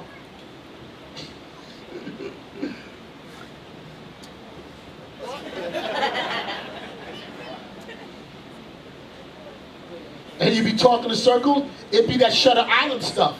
Because you be repeating the same stuff. Okay. All right. So it says, live joyfully with the wife of thy youth. Watch this. Whom thou lovest all the days of thy life, of thy vanity. In your short life, you know. Which he hath given thee under the sun. Read. All the days of thy vanity. For that is thy portion in this life. Hey, that wife you chose is that portion in this life that you got. So, take your time before you choose. And when you choose, you better learn to live joyfully with her. And you better learn to live joyfully. Because I'm telling you now, sisters, it's like a trickle effect. If he ain't happy, he ain't going to make you happy. And it ain't going to work. So your job is to support him and try to do all you can do to make him pleased. And it's very simple, I would think, unless he's just crazy. I hope you don't find a crazy one. For the most part, if you would do what your husband's asked of you, like it's the most important thing in your life, he asked us and you do it, there's nothing for him to argue about. But if you don't do it, and he argues, don't be surprised. Yeah, I want you to take out the meat to cook for Sunday. I want it out, you know, Friday afternoon of season and put it in the refrigerator. And every Friday the flipping meat is in the freezer. I mean, years of the same thing. I want the meat out to cook. Why you let you be the line in the house? I've been asking you for the last 3 years the same thing. Take them. How about if the meat is out on Friday? There's never going to be an argument. So you would wake up in the morning, Friday morning like this. All right, the meat has to come out. You just know because you want to please him. Now, if he's arguing, that Negro is crazy because there's nothing to argue about. Why you? The meat is out, babe. I did that. Yes. Look, he got spirits on him. All right, sweetheart, no problem. I want something to drink. Would you like ice? Or you can say, what you want? Then the argument on, just keep on going. Here you go. I want something to drink. He mad. You don't say nothing. You go. Why do that? Say, my Lord, here's your refreshment. Hold on 1 second. Cover my head. Most High Christ, bless the drink for my husband, please. You'll cut him at the core. You'll cut him at the core. I pray for it for you. You don't even gotta worry. I pray for it for you. You won't even understand. And then later you come back and say, sweetheart, can I get the card? He's gonna be hard to say no. But if you go like this, and it'd be lukewarm, it'd be tap water, warm tap water, nigga. And then you come later, I need some money. Man, move from me, man. Watch this, 1 Peter 3. 1 Peter 3, that's what you holding? Yeah. You want some? You want some? All right, First Peter 3. You know, I share. You don't feel that. When you ladies gonna learn to work with you guys? I ain't talking about no sex. You gonna learn start using your heads. Y'all never gonna win against him. He the Lord of the house. You gonna argue. You always gonna come out a losing end. So there's more than one way to skin a cat. 1 Peter chapter 3, verse 1. Likewise, ye wives, be in subjection to your own husbands. That's where your problem is. 1 Corinthians 11 and 1. Give me that. The order. 3, 11 and 3 is. 1 Corinthians chapter 11, verse 3. But I would have you know that the head of every man is Christ, and the head of the woman is the man, and the head of Christ is God. That's the order. That's the order divinely sent down by God on the earth for us to follow. And we will stay in this captivity until we put this back in action. God, Christ, man, and woman. And for the most part, we don't have a problem with God, Christ, and man. Is the woman part right there. Is where the variable is. That's where the problem is. And not in all cases is the woman's fault, because the man doesn't, one, carry themselves like God's they're supposed to. And it's because you just don't know. And you're being retaught now. And you women don't know how to carry yourself like women because you're being retaught. And you're learning. So you two can learn together and let God govern you. But the problem is right there, that man or woman. Because the white man told you all that you're equal.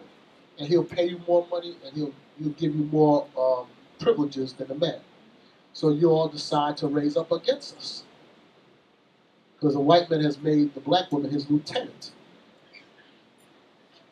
And you all love it. They've taught you. You ain't above us. You ain't equal to us. And that was God's choice. What you want me to tell you? Now you can either ride along with us, and we can do this together, or you can fight against us, and we can stay in this captivity until you figure it out. But it ain't never going to change. It is what it is. Go back to 1 Peter 3. 1 Peter chapter 3, verse 1. Likewise, ye wives, be in subjection to your own husbands, that if any obey not the word, they also may without the word be won by the conversation of the wives. It says that this woman, it says, likewise, you women be in subjection to your own husband.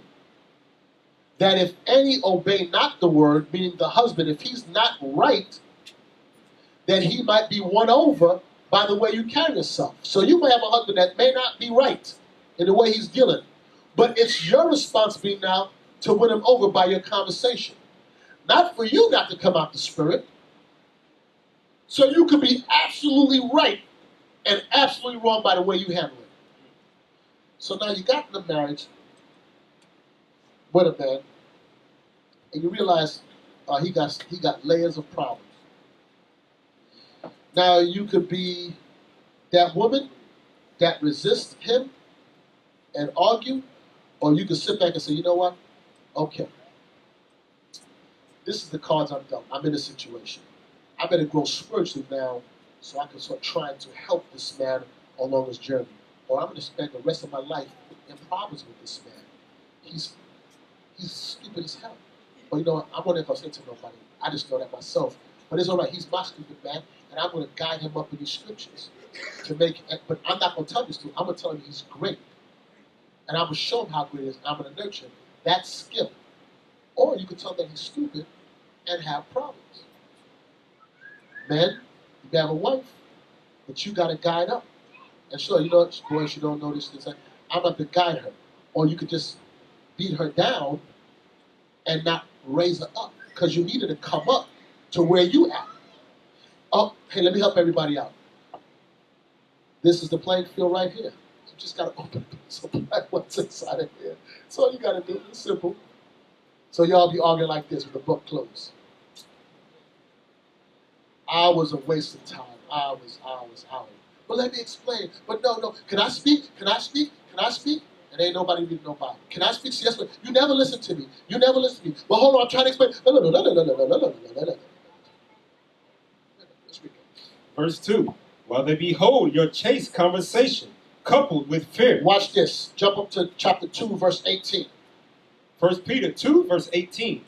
Servants, be subject to your masters with all fear, not only to the good and gentle, but also to the froward. So watch why I'm going up here. It says, a servant be subject to your master, to the good master or the bad master. Read on. For this is thankworthy if a man, for conscience toward God, endure grief, suffering wrongfully. Now it says, for this is thankworthy if a man suffer for conscience toward God, endure grief, suffering wrongfully. So you're suffering wrongfully as a servant. And this is thankworthy with God. Read on. Verse 20. For what glory is it if, when ye be buffeted for your faults, ye shall take it patiently?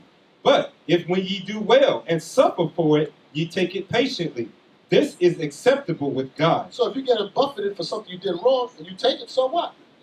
But what is it when you get buffeted and you didn't do anything wrong and you take it patiently? This is acceptable with God. Chapter 3, verse 1. Likewise, ye wives, be in subjection to your own husbands. Even if you got a husband that's out of order, you still got to be in subjection to him, just like the servant got to be to their master. Likewise means exactly like you read before. You got to do the same thing. So minimize the chance that you're in a situation with a man that's walking wrong. Be patient. See how he handles himself. See if he's one of those brothers that's violent, can't control himself, yells. You're not going to find out first because we're going to say we're going to hold the door. We're going to do everything. I keep on saying the same thing over and over again. You got to have a little problem before you get married with him. It says in marriage, we just read that, Trouble in the flesh. there's trouble in the flesh in every marriage. So before you get there, and you two trying to find out where you at before betrothal, you talk enough that you figured him out and you see what she's about. Y'all investigating. And then you make the best educated guess that you can make based on multitude of counsel. The scripture says that a multitude of counsel is safety. So if it's something of God, men and women, all the leadership will say that's a good move. I see that. Y'all took some time, you talk, okay, yeah, he's in a good place. Yeah, she's in a good place. If somebody said, I'm not too sure, then you say, okay, pump the brakes, let me hold back. But the day you say you betrothed, oh man, it's over. You say like back in the world, you get engaged and break up. Once you two say you two betrothed before everybody, we know that, that's it. There's no do-overs. Do you understand that? That's before he even sleeps with you. Do you understand that? So you can be betrothed 20 years, and there's no coming out of it. Why, brothers, is she's stuck with you, bound to you, just off of betrothal. Why is she bound to you? Brother Amir. Scripture says if a man vow, like you gotta hold up to it. Not really, because we're talking about marriage. It's somewhat, right? Any other brother? No. Got a inkling. Obadiah. Eli. She's only chosen by him. Somewhat. I'll give you the answer here. Because what happens when you two say you are betrothed, now you are saying she's my what? She's my wife. So the only thing that is keeping you from consummating the marriage, because you already said, I'll betrothed, she's mine, is what has to happen in between you before you lay down after you betrothed. Brother Razis. The paperwork. So when you said me and her are betrothed, you said we getting married. We only waiting on to sign the papers to consummate the marriage.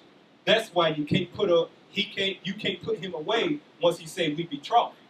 You just waiting on the paperwork to finish it off. That's why.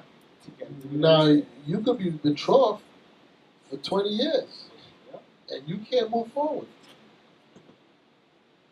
So now you went and got betrothed with the man. And the brother's like, which I don't know who he is because he's not going to do it. But he says, you know what? I don't want sex. I'm going to give my life to God right now. You stop. Let's read it. 1 Corinthians chapter 7, verse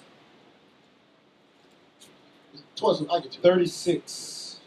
But if any man think that he behaveth himself uncomely toward his virgin. So if a man think that he's behaving himself uncomely, not right towards his betrothed, his virgin.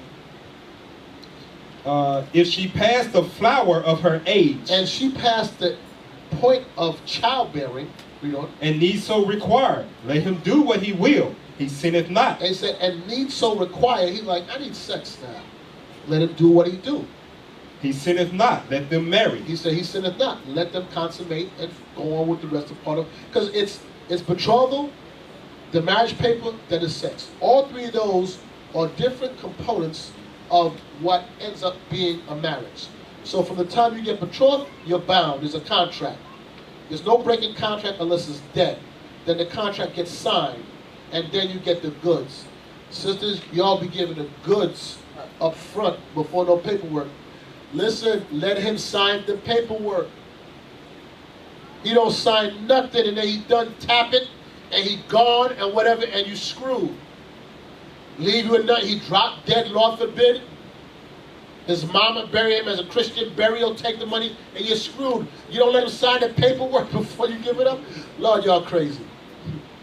So after you betrothed, and he trying to talk in your ear and lay you down, you should be laying down like this with the paperwork and a pen. Sign this first. Put it right. Do this what you do. Put it right in front of him, right here. Sign. No. You can't even see it. Sign it first. Guy do me like this. He like this. He take that paper and crumple it. Yo, what's up?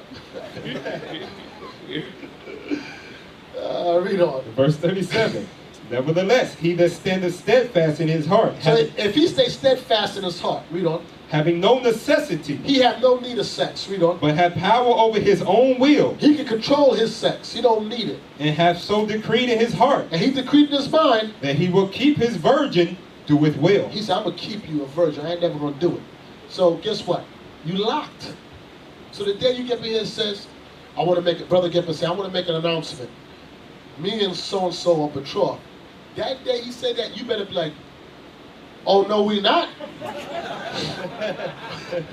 I didn't speak to Officer Carr about that. I don't know what, he betrothed to something, but not me. Oh, but if you say yes, Lord, that day we all hear that, and we know it to be true.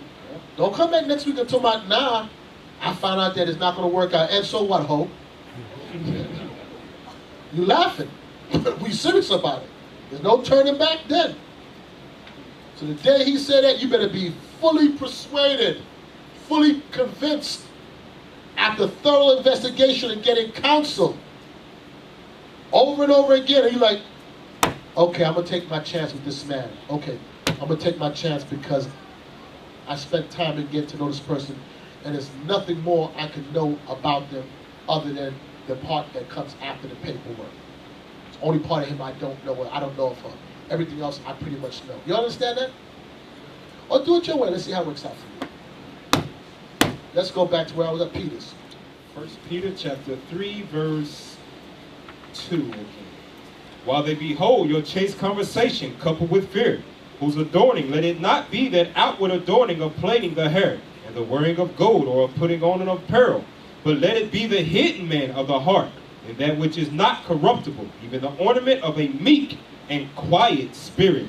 It says, I'm sorry, finish. Which is in the sight of God of great price. It says that you may win him over. Verse 3, whose adorning, let it not be the outward adorning, because you think that you can fix yourself up right, and that's going to win him over. Nah, if he's out of his mind, ain't going to win him over. It got to be a conversation. When he's acting like a fool and he's doing things wrong, you stay in order. He coming, he's out of spirit, you still do the things that were supposed to be done. Yes, my Lord, you know he's bugging right now. But I'm just going to do my job. No problem, my Lord, I'm just going to get it done. Yes, sir. Okay, what you need, this and that. All right, he's right. Okay, I'm just going to do what I got to do.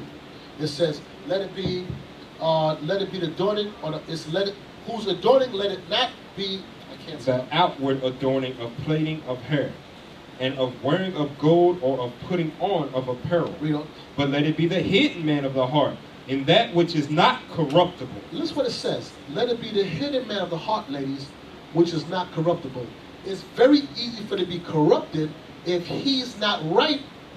It will put a spirit on you that you ain't right now. Don't let him pull you out the spirit. You still stay right. Because, like I said, you could be right, but the way you handle it will make you just as wrong. So don't make it be the corruptible, but let it be the hidden man of the heart, meaning in here. He's not going to move you. That's why I said, don't be no dumb women. Nah, he ain't gonna move me away from God with his foolishness. He can act up. I'm gonna stay right. I'm gonna walk right. Because at the end of this, that's him answering to God. Yes, he says that later on. It's a heavy chapter right here. And if he don't get right, I pray for him. But God may deal with him. Yeah, you read about that in the scriptures. I'm trying to, yeah, right. Remember Abigail? Yeah, Nabal was a fool. Nabal didn't want to get together. But she still saved his life. And she didn't embarrass him. She didn't try to embarrass him in front of his friends or whatever. And he never got it, he never fixed it. And then he dead, and David scooped her up. Some of you men ain't right. Be the next dude in here. You be dead off and gone. God forbid. The next man be scooping like, oh, I married David. But she stayed in her order, is the point. Read on. Even the ornament of a meek and quiet spirit. That's the point. That she has a meek and quiet spirit. Because some women, you can shut up. Well, I don't know about that. It's hard for them. But you could, for the most part, you could, I don't know. You feel bad. You women can't shut up. Not all of you. Most of you.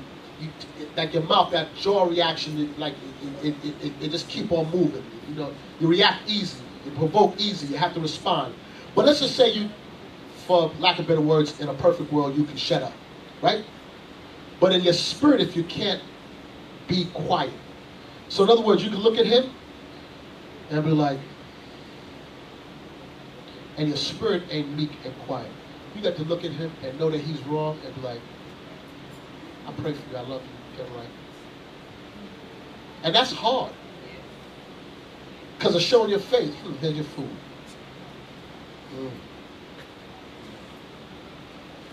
You know what that is showing? That you can control this. You can control your mind, that it doesn't show in your face. That's what Hadassah did with Ahasuerus. She couldn't stand his guts and the crown. But when she's in front of him, she kept the face. And she just did her job. Hopefully, if you do that, you can win him over. That's what said, you'll possess a power, if you know how to use it, that you can change and listen, we saw the women possess a power and made them sin. If you're righteous, if they could do that in wickedness, a wicked woman could do it. How much more can you do in righteousness that you can mold your man into what you need him to be for God? Not for you. Not for you, because that's what you all want to do. You all want to use the crutches and try to mold him to be what you want for him. For you. You better mold him for what he needs to be for God. And in doing that, he'll be right for you. That's right. Y'all be using that stuff and trying to mold him to make him into a friggin' puppet. Bring it out and put it back in and bring it out again for you. Y'all don't have the right mind. Raise him to be that God on earth. You need him to be like that. To make your marriage right. Because if you mold him to be what you want for you, you're a Jezebel. You're a Jezebel. And you bewitched him. You're his helpmeet. You're supposed to have his mind. And if his mind ain't right, you fix his mind with wisdom. Oh, you live a bad marriage for the rest of your life. Where are we at? Verse 5. For after this manner in the old time, the holy women also who trusted in God, adorned themselves, being in subjection unto their own husbands. The women of past was like that. They was in subjection to their own husbands. You want to be a daughter of a certain DOS meetings? Can I ask a question? Which one of y'all go to DOS meetings or Titus 2? What you all call it now? Yeah, you all be in it, right? Why you all be crying at every meeting? Every meeting have somebody in there crying. You know, you got, come on. What's I cry for? Life is that bad? Your marriage just be that bad? You all be crying. Like, your chest, I can't stand it. I'll be telling my wife, every time I see the meetings, there's somebody in there crying. And some of y'all be going, let me say something. Oh, God, I got supposed to say. Sisters, be careful what you be saying to them daughters serving me. I'm telling you, some sisters be giving up too much information. I'm telling you, be talking too much. It's going to come back to bite you. I heard her times, and I was like, oh, God, if her husband know what she just said, Lord, I'm telling you now, listen, have a council of one. Certain things you express, I understand you want edification, but some don't be edification, some will be masked with venting. Yeah. And I be hearing it, and I be laughing. I want to tell some husbands, boy, if you know what your wife was just saying in there, love, boy, you won't be talking too much. Run your mouth. A silent and loving wife. It's a gift of the Lord. Yeah. Verse 5. For after this manner in the old time, the holy women also who trusted in God, adorned themselves being in subjection unto their own husbands, even as Sarah obeyed Abraham, calling him Lord, whose daughters ye are, as long as ye do well and are not afraid with any amazement. The amazement that you're not afraid, because the world's a certain way, one way, but you're gonna be in obedience to young men, and you men gotta be good men. Just like they got problems, you got problems. How if you don't even know? Some of you men be grown men. I always say this about the video game.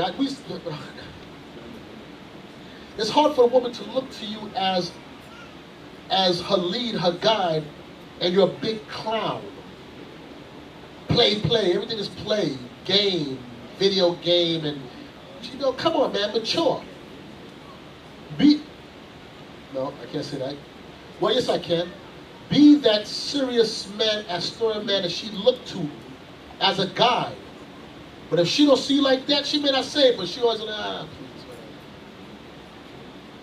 She need a lion, a righteous man. Not a lion in the house, but a righteous man that she respects and honors. But if you don't carry yourself like that, you there years and you still don't know the scriptures, you can't explain, you've been fumbling around here. If you're here for years, you should be leading. In some capacity. I'm not saying everybody's going to be officers, but in some capacity. But if you're here 5, 6 years old, you ain't nowhere, come on, man, you're a joke. Come on. Verse 7. Likewise, ye husbands, dwell with them according to knowledge, giving honor unto the wife, as unto the weaker vessel. Now here you go. Now giving honor unto the wife, as unto the weaker vessel. What does that mean, brothers? Shalom. So you have to deal with the weaker vessel. She's immoral.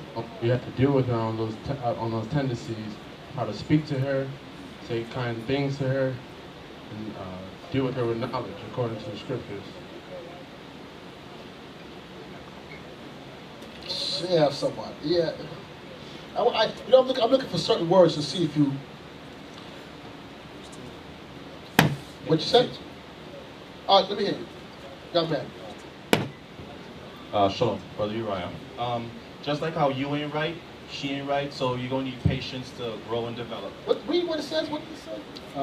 1 Peter chapter 3, verse 7. Likewise, ye husbands, dwell with them according to knowledge, giving honor unto the wife, as unto the weaker vessel. Okay. Give me the answer. 1 Corinthians. 1 Corinthians chapter 12, verse 22. Nay, much more. These members of the body, which seem to be more feeble, are necessary. Okay. Feeble and weak say the same thing. Parts of the body in a person's body that you think are less comely or not necessary, like in comparison to the heart, right? Or the head. The big toe's not as big as the deal, right? But you need that big toe to keep your balance, or you'll bust your head wide open. So it may not seem to be important. You understand what I'm saying?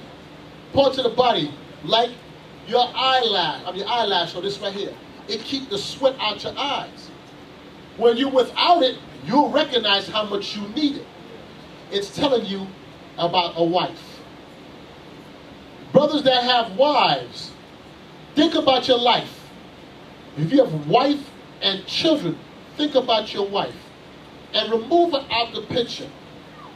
Who's getting up changing diapers?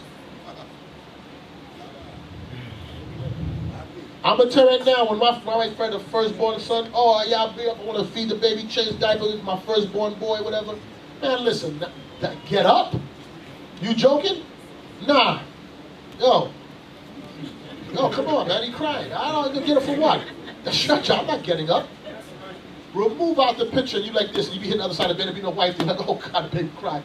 Your eye bloodshot, you stressed. Trust me, men that got wives, Especially if your wife is worth something. You don't want to do it without her. You can act like the tough guy, but you be that dude after the high holy day trying to get an extra plate of food to go home with. Brother plate. Yeah. First one in line. Married man be like, nah, don't worry about that. I'm good. Oh, she gonna come tomorrow anyway. Brother be taking 3 and 4 plates for the next 5 days. You sit on a little couch in the living room by yourself, do that shit in the microwave like this, like this. When you got a wife, like, nah. So get rid of her and see what happens. The parts of the body that seem to be more weak or unnecessary is most necessary. He that getteth a wife, yes, beginneth a possession. She's necessary in your life. Just don't make her your world. You're her world. You understand that? Let me hear it. Verse 23. And those members of the body which we think to be less honorable, that's right, upon these we bestow more abundant honor. Okay, upon these, I'm giving an example now in the body here. Okay, I walk through the door, everybody want to stand up and listen. I ain't the big one here. You know who the big ones in here is right now that you get the more abundant honor to? Because after I sit here and eat and leave, there's some brothers that staying back and cleaning this place. There's somebody gonna keep that bathroom clean. They're the one, because who want to come in next week and the bathroom got skid marks in it, there's food all over the floor. That's the one that's keeping this. I'm telling you, the strength is within the body. It ain't here. It's there. This is the mechanics that keep it working. God said, upon them we bestow the more abundant honor. Because all I'm doing is reading the Bible out loud. If you only here to listen to me, I'm going to sound crazy just talking out loud. You understand that? The greater you are, the more you become a servant to the people. So in a marriage, guess what? Your honor is you the Lord of the house. You're the man. Guess what? Your wife cook and make food, you get the honor. Damn, your wife can cook. Look what she made. Look at this. Oh man. She do this, she saw that, oh, your wife saw that garment, you get the praise. But guess what? Remove out the picture and see how your life changed. You understand that, brothers? Yes, sir. All right, so don't think it's all about you all bad. Nah. You ain't always all bad. You just most of the time. I'm just joking. Read. Go back to Peter. 1 Peter chapter 3, verse 7. Likewise, ye husbands, dwell with them according to knowledge, giving honor unto the wife as unto the weaker vessel. Now you understand that, right? So you're supposed to love her. If she's doing right by you, you do right by her. Read on. And as being heirs together of the grace. What? As being heirs together of the grace of life. So if you're heirs together with the woman, you better bestow upon her the more abundant honor. Because you two are doing this together. Brothers be acting like, nah, I don't need her. I'm like, I don't need her. Yes, you do need her. If you want to build your house. Now, need her to the point that you're going to run at your witch fund? No, not that. But when you come home, you want your place tidy or things done or whatever you want to do, you need her. Because you two are building a possession. She's joint heirs with you. Read on. That your prayers be not hindered. And then you wonder why things don't work. And that's why your prayers are hindered. Read on. Finally, be ye all of one mind. Husband and wife, be of one mind. The one mind is his mind. A wife after thy mind. Sometime, brothers, I want you to listen to me clearly. I want you brothers to listen to this clearly. You have some women that are really good at what they do. I want every brother paying attention to me. There's some women that are really good at what they do. And they will program you. Meaning, they will be in your ear. And you be thinking it's your bright idea, and that's them talking to you. You better be careful. You understand me? You brothers understand what I'm saying? Yes, sir. No, you don't. I'm going to explain to you. My wife talked to me, I'm telling you. Those that know me, I don't be listening to my wife. Really, I don't. Unless she come with a script like that, for the most part. And I'm talking about like everyday conversation or whatever. But like, yeah, but let me tell you what happened, so I do not listen. And she be talking, I tune her out. I tune my wife out. Nah, I'm not interested. Now, if she quote a scripture, I'll go, so what did you say next? Okay, let me hear what you're saying. But women be talking with emotion a lot of times, most of the times, all the time. What I feel, what I think. I don't listen to that because she's programming your dumb behind, and then next you know, you be angry because she angry at that sister. You like, yeah, she did. You walk in here with an attitude. I've seen it happen. I might be talking. I'd be like, what? So you didn't hear me? What you said? Huh?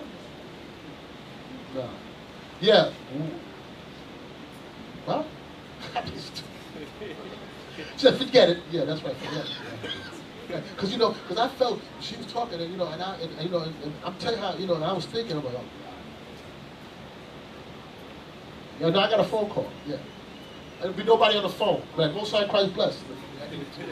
I'll be saying nothing. And guess what? She put that spirit on you.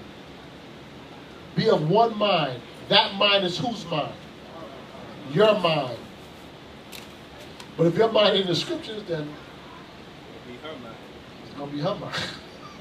Read. Finally, be ye all of one mind, having compassion one of another. Having compassion of each other. Loving your husband even if he ain't right. You dare trying to nurture him, and you brothers love her because she's the weaker vessel, but you know, you don't want to do this without her. Read on. Love as brethren. Hey, how many of your marriages that you have, don't answer it because I don't want you to go home with problems tonight, this is rhetorical. How many of your marriages, husband and wife, you look at each other like you're best friends? I ain't talking about you new married people. I'm talking about you people that married got a little length to them. And more than, if you got more than 3-4 years, no, that's rhetorical, brother. Don't hand me that. You say you do? Oh, don't let me ask your wife, because if she say no, Lord. Okay, don't ask that. Okay, I tell you, don't raise your hand. You know, don't put yourself out there, because I'm going to end up asking questions. No. Wife like, then women get a little out of it. But anyway, listen. How many of y'all can say that you best friends with your wife? It's hard, man. It's hard after so many years of marriage. You be like, it's hard. I'm telling you, it ain't as simple as saying the two shall be one flesh. It's a job. You got to work at it. So it's going to be trouble in the flesh. You got two separate people that's coming together, and she got to have a mind like your mind.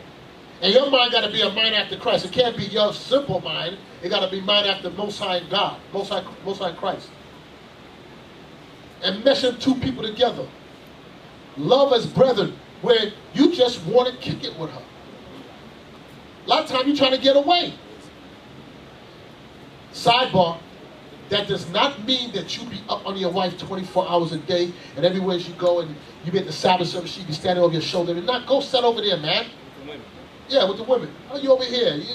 Some of you guys be, there's got to be a balance. I'm telling you. Because some of you men be, your wife, I know a brother, man, oh gosh, he's playing golf. Every time he hit the ball, he calls wife. You're looking like, yo, y'all just hit it. I'll call you back. Next one, yo, it went in, I'll call you back. Yo, this is not real. Some of you men like that. Wife behind you, every minute behind you. But it says above a friend is a husband and wife. Your wife's supposed to be your best friend. It says friends like brethren, because you know how brothers are. Yo, what's up? Let's go to camp after. Let's go get something to eat. Let's talk. You want to hang out? That's how it's supposed to be in a marriage with a husband and wife. That's what it says, love as brethren. Yeah, bring it up. That goes back to the living joyfully with the wife of thy youth. You gotta have that brotherly love between a husband and a wife. Sometimes you get in marriages and been a while, you can't put no number on it, but you stop doing the things that first made you gravitate toward each other. Now it's just we bound by the law. That's it. We bound by the law. We don't go nowhere no more. We don't go to, we used to go to, I'm Judah, so where Judah brothers go at? Where we take all our women when we try to impress them? Not in the world. We don't take them to church. I'm going to ask for you. Huh? Go ahead. You take them to your mama's house. Go to Applebee's and we go to Chili's. You know that? Come on, y'all know that. Act like that and take y'all out to damn Applebee's and Chili's. Y'all live there. Wait, say Miami what? In Miami, we taking the Red Lobsters. Oh, Red Red Lobster Lobster. Garden, yeah. They got money down here. Yeah. I'm from Kentucky. We went to Dago Applebee's. We went to Olive Garden, me and Zahara once or twice. But we was in Chili's all the time. But you know what? Whatever it was that made it fun for y'all, Still do that thing. You got it. I'm telling you for men on all sides. Maybe not all men, but I'm speaking for myself.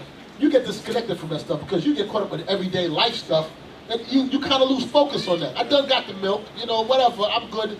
I'm not, but they need that stuff. I'm just saying we need it, even though we don't think we need it. We do need it. I'm telling marriage is a work for those that have been married. For you young married people, it's a job. It really is a job. So what the officer was saying, what was it that made it happen? Don't forget that and keep trying to rekindle that. Because you will get lost in life. With children and work and the church, you get lost. You forget that part of it. It says like as brethren. Brethren, yeah, that's what. So brothers hang out. Do you hang out with somebody you don't like to hang out with? No, you don't hang out with nobody you don't like to hang out with. But brothers, we ready to get together all the time. Right. Lord said, do that with your wife too. And why do you always get together? Because you all have the same mind. You're about the scriptures. You're about the same thing. Every beast consorted with its own kind. So with the wife, when it says as like brethren, you got to have the same thing. Your interest got to be his interest. If he's history, you want to learn everything. Listen, sisters, use your wisdom. He like to teach about prophecies. Look at the news and say, babe, I saw they was talking about North Korea today. You know, can you edify me? Even if you know the flipping answer already, damn it. Did y'all get that butter, sisters? Damn y'all. There's a lot of butter right there that was spread. Pay attention. So learn that. So then when he come in and you already know the answer, what about North Korea? You already know the answer already. But I want you to show me, teach me a bit. And he like, yeah, that's right, let me teach you. Hold on. Look at my Bible. But hold on, babe. Before that, I need you to, here's your food, I got it ready. I want you to eat and be strong, you know? Yeah. And as he teaching you, you done got the precepts. You know it. You're like, yes, my Lord. Yes, yes, yes. Y'all be like, I know that already. You went over that before. Why are you reading it again for? You're like, y'all about to go, hey brothers, you ready? Let's go to camp. It'll be 2:30 in the morning. You're like, let's go to camp.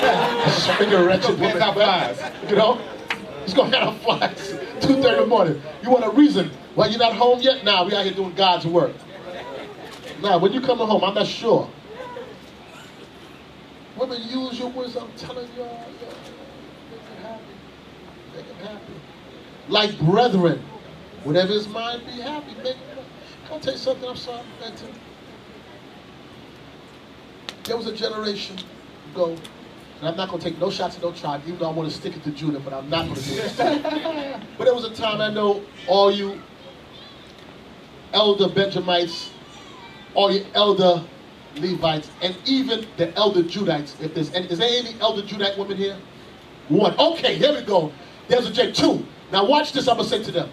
There was a time when a woman understood how to win over a man. And I'm going to do it plain and simple. She knew, and a man back then had sense, she knew it wasn't just about sex. She had to sell herself. I can cook. I can clean. I can sew. You would go over and meet her family to meet her father, and she would cook the meal. She would sew her own dress. And the man, as perspective, would look and say, food tastes good. She sewed her own dress. She did her own hair. Okay. Y'all, Judites, I'm sorry, I don't mean to make it, y'all so tricking. I pay for your nails, I pay for your hair, I pay. I ain't taking you out to eat. Cook, let me see if you can cook. Can you mend my clothes? You put my clothes in the wash. You see the pants got a hole, and you don't even take it out and sew it. It just get bigger and bigger. I should have to buy a next pair. I just bought it. That pants can last for 2 years, man. Y'all lost that. But it's for you elder women to teach these young women how to do that stuff. That's right. And it's for you men to demand that from your women. Shirt go in and out the wash with the same hole right here over and over again. Let me tell you something. Boy, I'm sounding like I'm going to... I'm telling you something. I don't know about all you men from the Caribbean, but when I was a young, I learned how to sew. You learn to tack your pants. My mother taught me those things. How to fix that yourself, how to get that like that. That's why a lot of Judeans be dependent on your woman. That's why y'all singing love songs all the time. I'm telling you. You're right. But hold on, let me get back to the point. We didn't learn this. I know they learned it. America corrupted you. And then when we came here, Benjamin Levi learned the same thing here in America, and turned out the same way. And then take that crap back there. But anyway, here's the point. That you want to be lovers, brethren? Let him come home and see his garment fixed. That little one thing right here fixed. And he didn't ask you. Because you know what? Your mind is out there. He's representing your household. You're representing him. That's not how you two gonna be like friends. He gonna be a then when you ask for whatever, he can't tell you no. If he tell you no, he crazy. He crazy. Simple things, y'all will miss that stuff. It be over your heads. Yeah, if he's a godly man, Yeah. his spirit will convict him. He be cut. Hey, man, I gotta get myself one over body conversation with the wives. Y'all will see that hole and don't fix it, get bigger and bigger. Like I didn't see it. If you did see it and you wash his clothes, shame on you. And if you did see it, didn't fix it, shame on you. Your whole being on this earth is to serve that man and be his helpmeet. And your whole being on earth is to serve Christ. What else y'all got to do? Be his lovers, brethren. Be pitiful. Be courteous. Not rendering evil for evil. And that's what happens. Some of you men be bitter. Colossians 3:8, I think it is. Is that it? Bitter wife? Or be bitter not towards your... There's a Colossians 3. I know it's Colossians something. Just tell me out. Thank you. Colossians chapter 3 verse 19. Husbands, love your wives and be not bitter against them. And that's a lot of you men. You'll be bitter against them. Love your wives and be not bitter against them. Rendering evil for evil.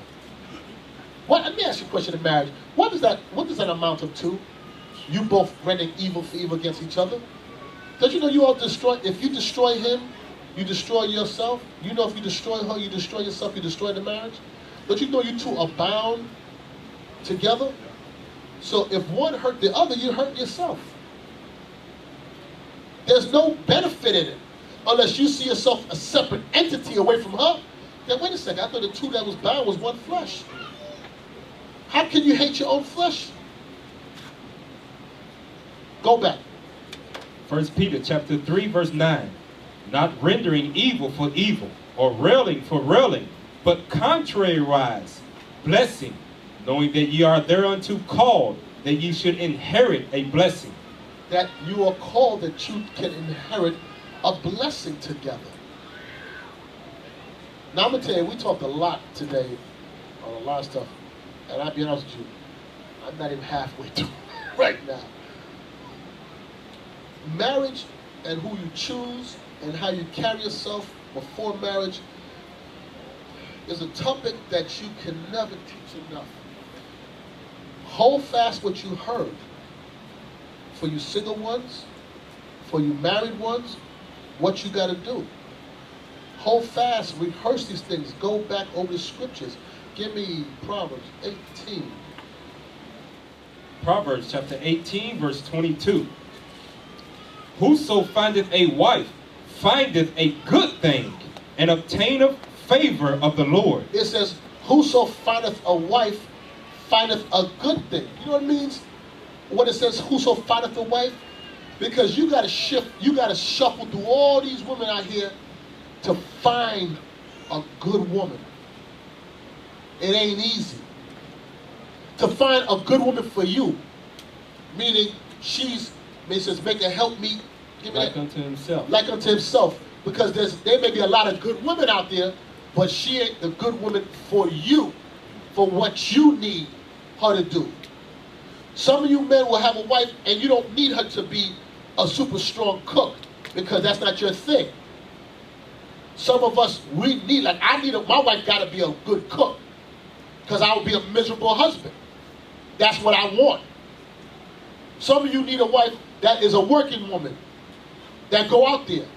To go out there, that's what you need. But if she don't have that in her, so you got to navigate. Some of you need women, you need a strong man that's domineering to keep you in check. Because some of you women are very strong-minded. If you have a weak man, it will allow you to become a Jezebel. I'm telling some of you women, your husband that's hard. That tells you, keep quiet, shut up. You got that man that said, oh, but babe, you'll swallow him.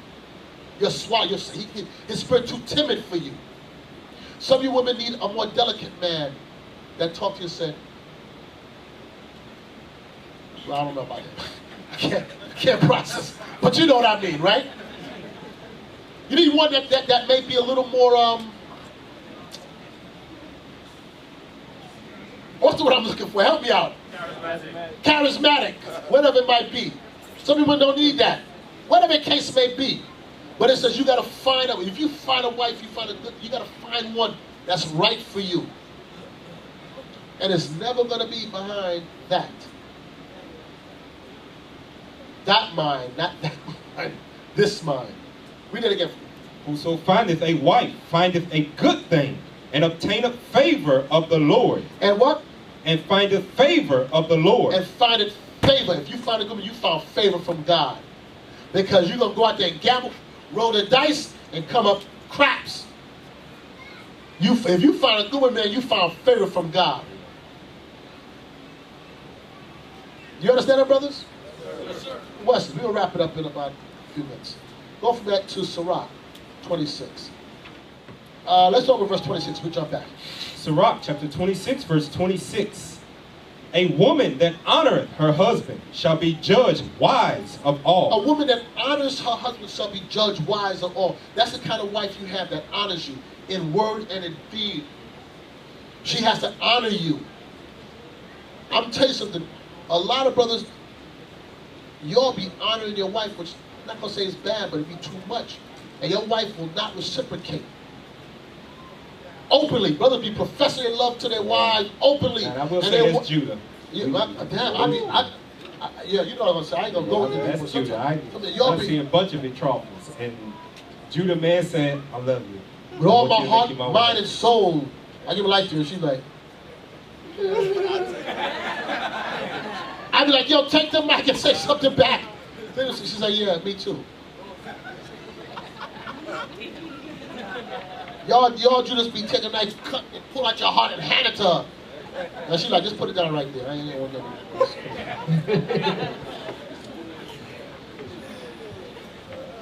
read it again. A woman that honoreth her husband shall be judged wise of all. Your sisters should always speak highly of her husband. And even when he ain't right, you still shouldn't be speaking negative of him, because hopefully you can try to win him over and get him right. Now, give me somebody just wicked, I get that. But I'm trying to say, a lot of times men, they go through phases and they making wrong decisions, but you know they love God. They're making just bad choices right now. They just got to fix it. But y'all be taking that as a moment now to figure run him into the ground. For what? That's your marriage. Into the ground. You need to help build him back up. We don't. But she that dishonoreth her in her pride, him in her pride, shall be counted ungodly of all. She dishonored him in her pride. Her pride is she doesn't want to humble down to what the scripture says. 1 Peter 3. In her pride, she said, no, no, no. She shall be counted ungodly of all. Your whole being is to honor your man. So let's go all the way back. Be careful who you choose. Because you might have to honor a fool. Go figure. Jump back up in the chapter. We're going to have a couple more verses. I'm going to let it go. Sirach 26, verse 13. The grace of a wife delighteth her husband, and her discretion will fatten his bones. Her what? Her discretion will fatten his bones. A man likes a woman. A man should love a woman that is discreet. Sometimes, and I'm going to give you an example. You have problems with your husband, you be discreet. You handle that business at home. You don't be here. I'm going to be in a car.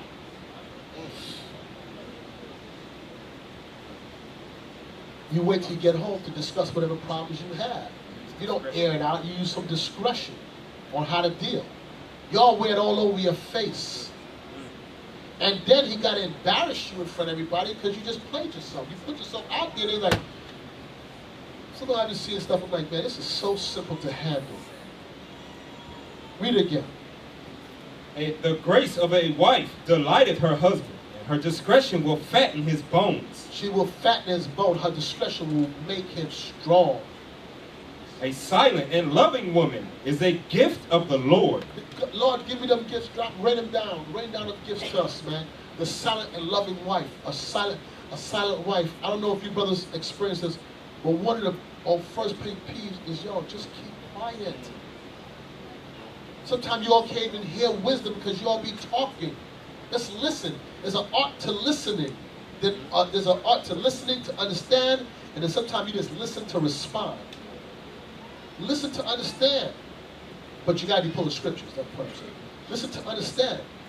A silent and loving wife is a gift from God. Why is it saying it's a gift from God? Because it's hard to find a woman like that. Because most women are clamorous. They love to talk. Do you know it's hard to argue if you're quiet? If he's tripping and you're not saying anything, and you just get quiet, and he's just yelling, after a while he's going to get tired of just yelling. And when he's finished, did you understand? Yes, my Lord. I'll make sure I fix that. So, if he's still yelling, he's crazy. Because you know he's going to yell? When you like this. He's going to say, look at me. I said, I'm talking to you. Look at me. You're like, see, that's what you just keep it going on and on and on. You just look at him. Yes, my Lord. You whisper so low he can't. Did you hear what I said? What did you say? I said, yes, my Lord. What did you say? I said, yes, my Lord. Speak up. Yes, my Lord.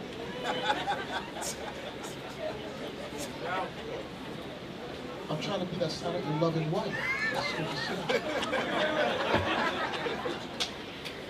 You be like, yes, my Lord. Yes, my Lord. We finished? No. A silent and loving woman is a gift of the Lord, and there is nothing so much worth as a mind well instructed. There's nothing more worth than a woman's mind well instructed in the laws of God. You be in them scriptures, you like, boy, he talking, let me act. And can I read something to you, my Lord? Oh no, well, you read it and explain it to me. God. I hope y'all women will pay attention, because one thing all of us brothers in here, now the Lord done filled us with the Spirit of God, some understanding. Brothers, we love to teach. Right. Y'all see our classes, hell, that'd be 2-3 hours long, and we'll keep going if somebody don't tell us it's 9 o'clock time, we're ready. So just imagine if help me ask us a question at home, and we get to teach some more, and you listen. Man, that make a man feel good, boy. Here you go. Bring it out, like you teach it. So I'm going to read Sirach 26 and 14 to tell you about... This is Sahara. Where's Sahara? Where you at? Where's Sahara at? It's in the back. Here goes Sahara. This what Sahara, what you got to do. Gotta read it. There she goes, Sahara. I'm going to be you right now. What? A silent and loving woman is a gift of the Lord. That means that... Hold on, let me can I use your highlighter, please? My Lord? I want to get that down. What you said, repeat it again? A silent and loving woman is a gift of the Lord. And it says there is nothing so much worth as a mind well instructed. Ooh, is there a precept that goes with that? Yeah. Let me find it. Hold on, let me find it. Do you understand? Sisters, I'm telling you, oh man, after that, after a couple, oh, that's the precept. With that thin pen you have, I'm write that down there. Meanwhile, you done have it already for years, but he wants it, and then after that, you'll be best friends. You'll be best friends. Or you can keep on doing the way you're doing it now. Let's see how it works. You know? Okay. Break down some scriptures. Be like, man, I'm hungry. You want to go out to eat now? Yeah. He done broke down the scriptures to you. Like, man, I'm hungry. For some reason, he just ate an hour or two ago. Yeah. Let's go have somewhere to eat. Now, he says that. Let's go out. Now, I'm going to tell you. I'm going to give you the Trump one. He said, let's go somewhere. No, my Lord, hold your money. I want to make something special for you. You set him up, and then you hit him for the big dough later on. Then you think you're going to turn around, and then you sex him, and then you're going to turn around. He's going to be an idiot. He ain't going to be. You got the scriptures from him, you fed him, and you sex him, and then you ask him for something. He'll give you his friggin' arm.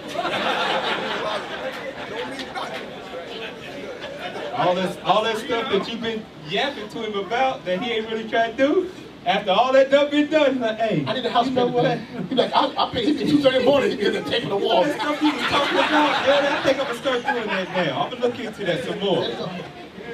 And then you quiet afterwards. You don't talk. And then when you do speak, you choose your words wisely because your mind's well structured. You think you can pay? He's not going to go, no! He's not going to act like that. He might say, not right now. All right, when you see fit, my Lord. You cut him. I'm telling you. When you see fit.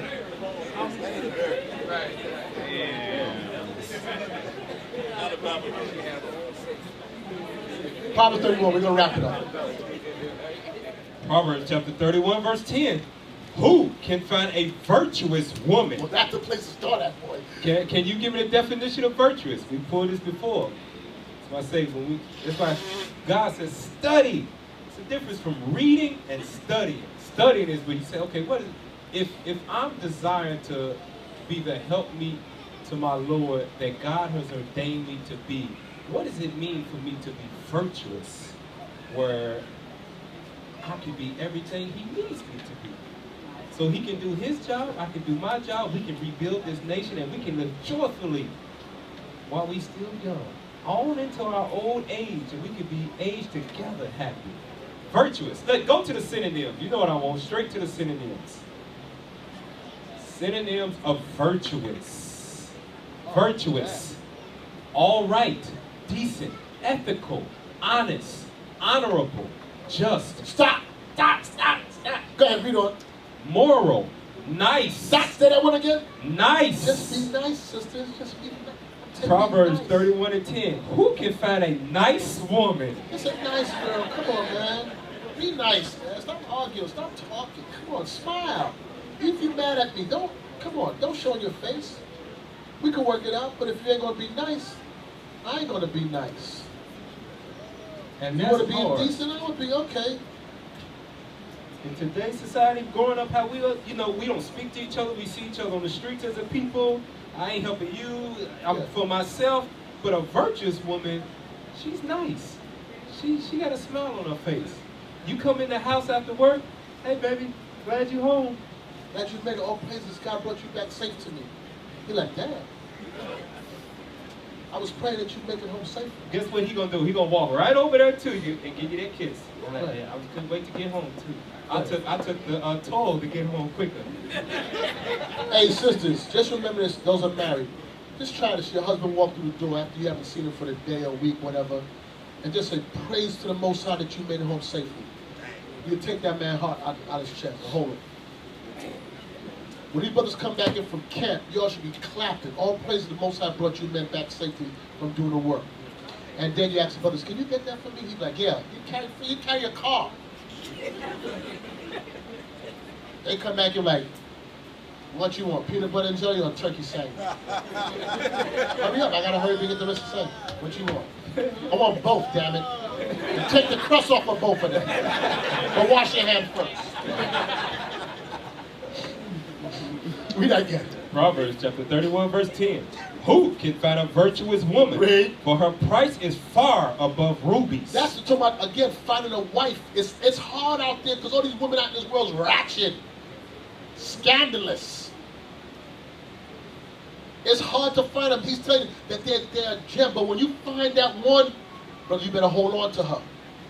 And if you told me that's the one, and you took it now, you trying to tell me something different, I'm going to tell you you're a fool. Don't come to me. I don't want to hear that. Because I remember before when I was saying, hold on, he's like, nah, she's the one.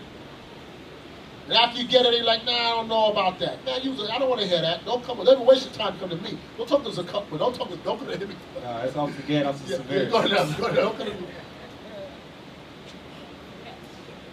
Severus again, you gonna say, don't come to me either. We just pass it down to you. Yeah, go. Verse 11. The heart of her husband doth safely trust in her. Why is heart trusting her? Because she has a mind after his mind. He know that she's not gonna do nothing dumb. She's gonna do exactly what he would have done. Because she thinks like him. She studied him and learned his likes and dislikes. How you in a marriage after so many years you don't know what your husband's likes and dislikes are? That's why you studying arguments for. You don't know that's going to trigger him and you keep on doing the same thing that trigger him? You don't know what your likes and dislikes are? If you know what her likes and dislikes, you ain't gonna do the things that's gonna trigger her. And you ain't gonna do the things that trigger. Come on, man. Read on. So that he shall have no need of spoil. He won't have no need to step out nowhere else. She will do him good and not evil all the days of her life. She gonna do him good and not evil. Read on. She seeketh wool and flax and worketh willingly with her hands. Okay, now this is for us, Benjamin. We don't like no lazy woman.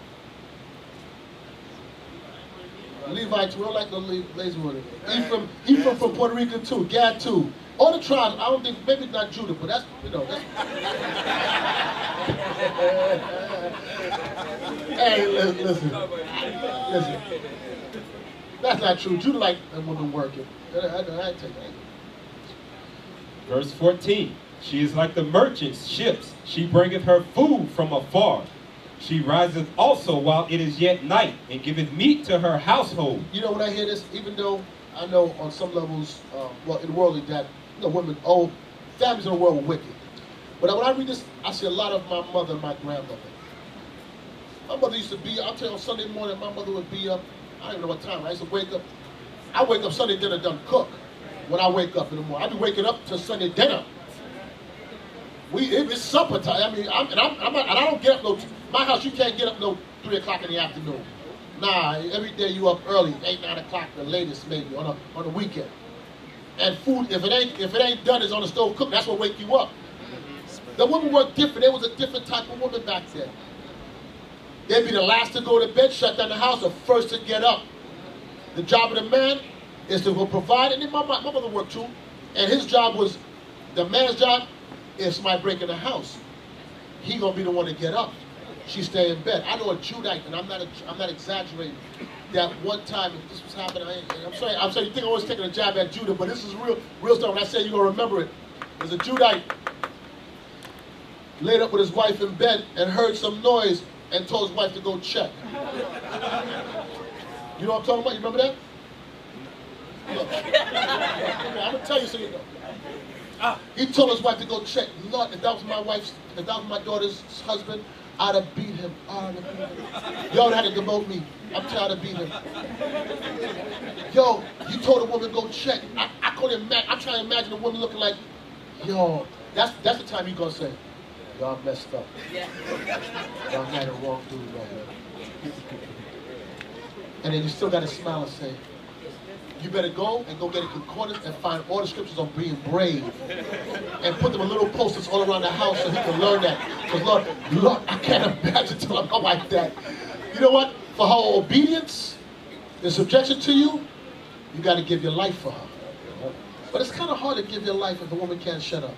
Because you know, if you can't shut up, I ain't getting up that bed. Nah, I ain't moving. You go check. Now I'm going to sit right there with the pistol until they come around. I ain't going out there for not for you. Hell no. Nah. I gotta use the bathroom first. I gotta pee. You go check. I'll soon come. Hurry up. I'll go check. I'll be right there. Go ahead. Verse 25. Strength and honor are her clothing, and she shall rejoice in time to come. She openeth her mouth with wisdom, and in her tongue is the law of kindness. And in her, she's opened her mouth with wisdom, and in her speech is the law of kindness. She's a hard-working woman who's pleasant. She has sense. That's the mirror that you're supposed to follow after. Give me her and her gates, the end of it. Verse 27. She looketh well to the ways of her household, and eateth not the bread of idleness. Ain't no man, she don't eat no idle bread. She ain't there all day home on Facebook, and you come home and she trying to feed you bully beef, and you just work all the, nah, come on, you serious? That's what you cooking for me all the day? It's chicken, all this stuff, and you just go grab a can and put some green peas in it and try to feed, nah, man, that's dog food. Don't give me that. You home on Facebook all day my phone going off for alerts and you liking everything. There's still dishes in the sink. There's clothes on the floor. Nah, not the Proverbs 31 woman. She don't eat the bread of idleness. She working. On the phone all day. All that's all you doing all day. Sitting out there like that. Not on phone all day, man. Get off the phone.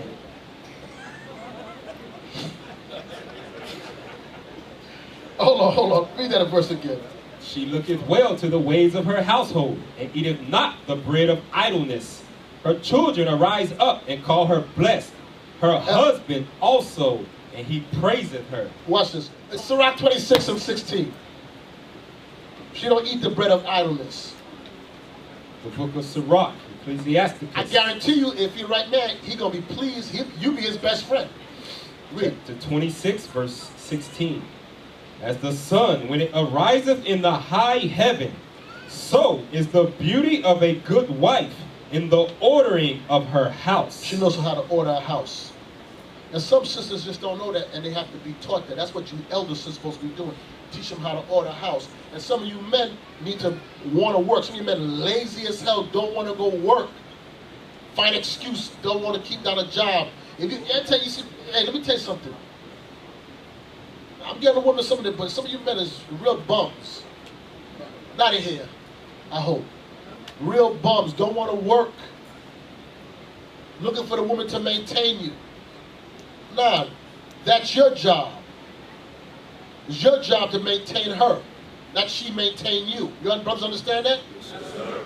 Then when you put your foot down, then when you speak, you got the right. But it ain't free. You got to pay for it. You got to be the one. It's hard to put down your foot and be the man when a woman maintaining you. Or you could contribute. And I'm not saying, I know sometimes the woman have to help support the household. I get that. But it can't be she paying all the bills and all you doing is paying a cell phone bill. You got to ask, but get 2 jobs, damn it. Take care of the house. Then you can put your foot down. Then you can make the demands. You know your sisters be laying up in the bed with your man, have your head in his chest, and know that dude is a bum. He be laying like big chest like this, and you know that dude don't want to go work. All you can do is play video games. Yo, come here, baby. Man, come off of me, man. What you mean? He's a bum. Or he know how to play his PlayStation. Fool. Okay, I'm done. I'm stopped. I'm finished. Any questions?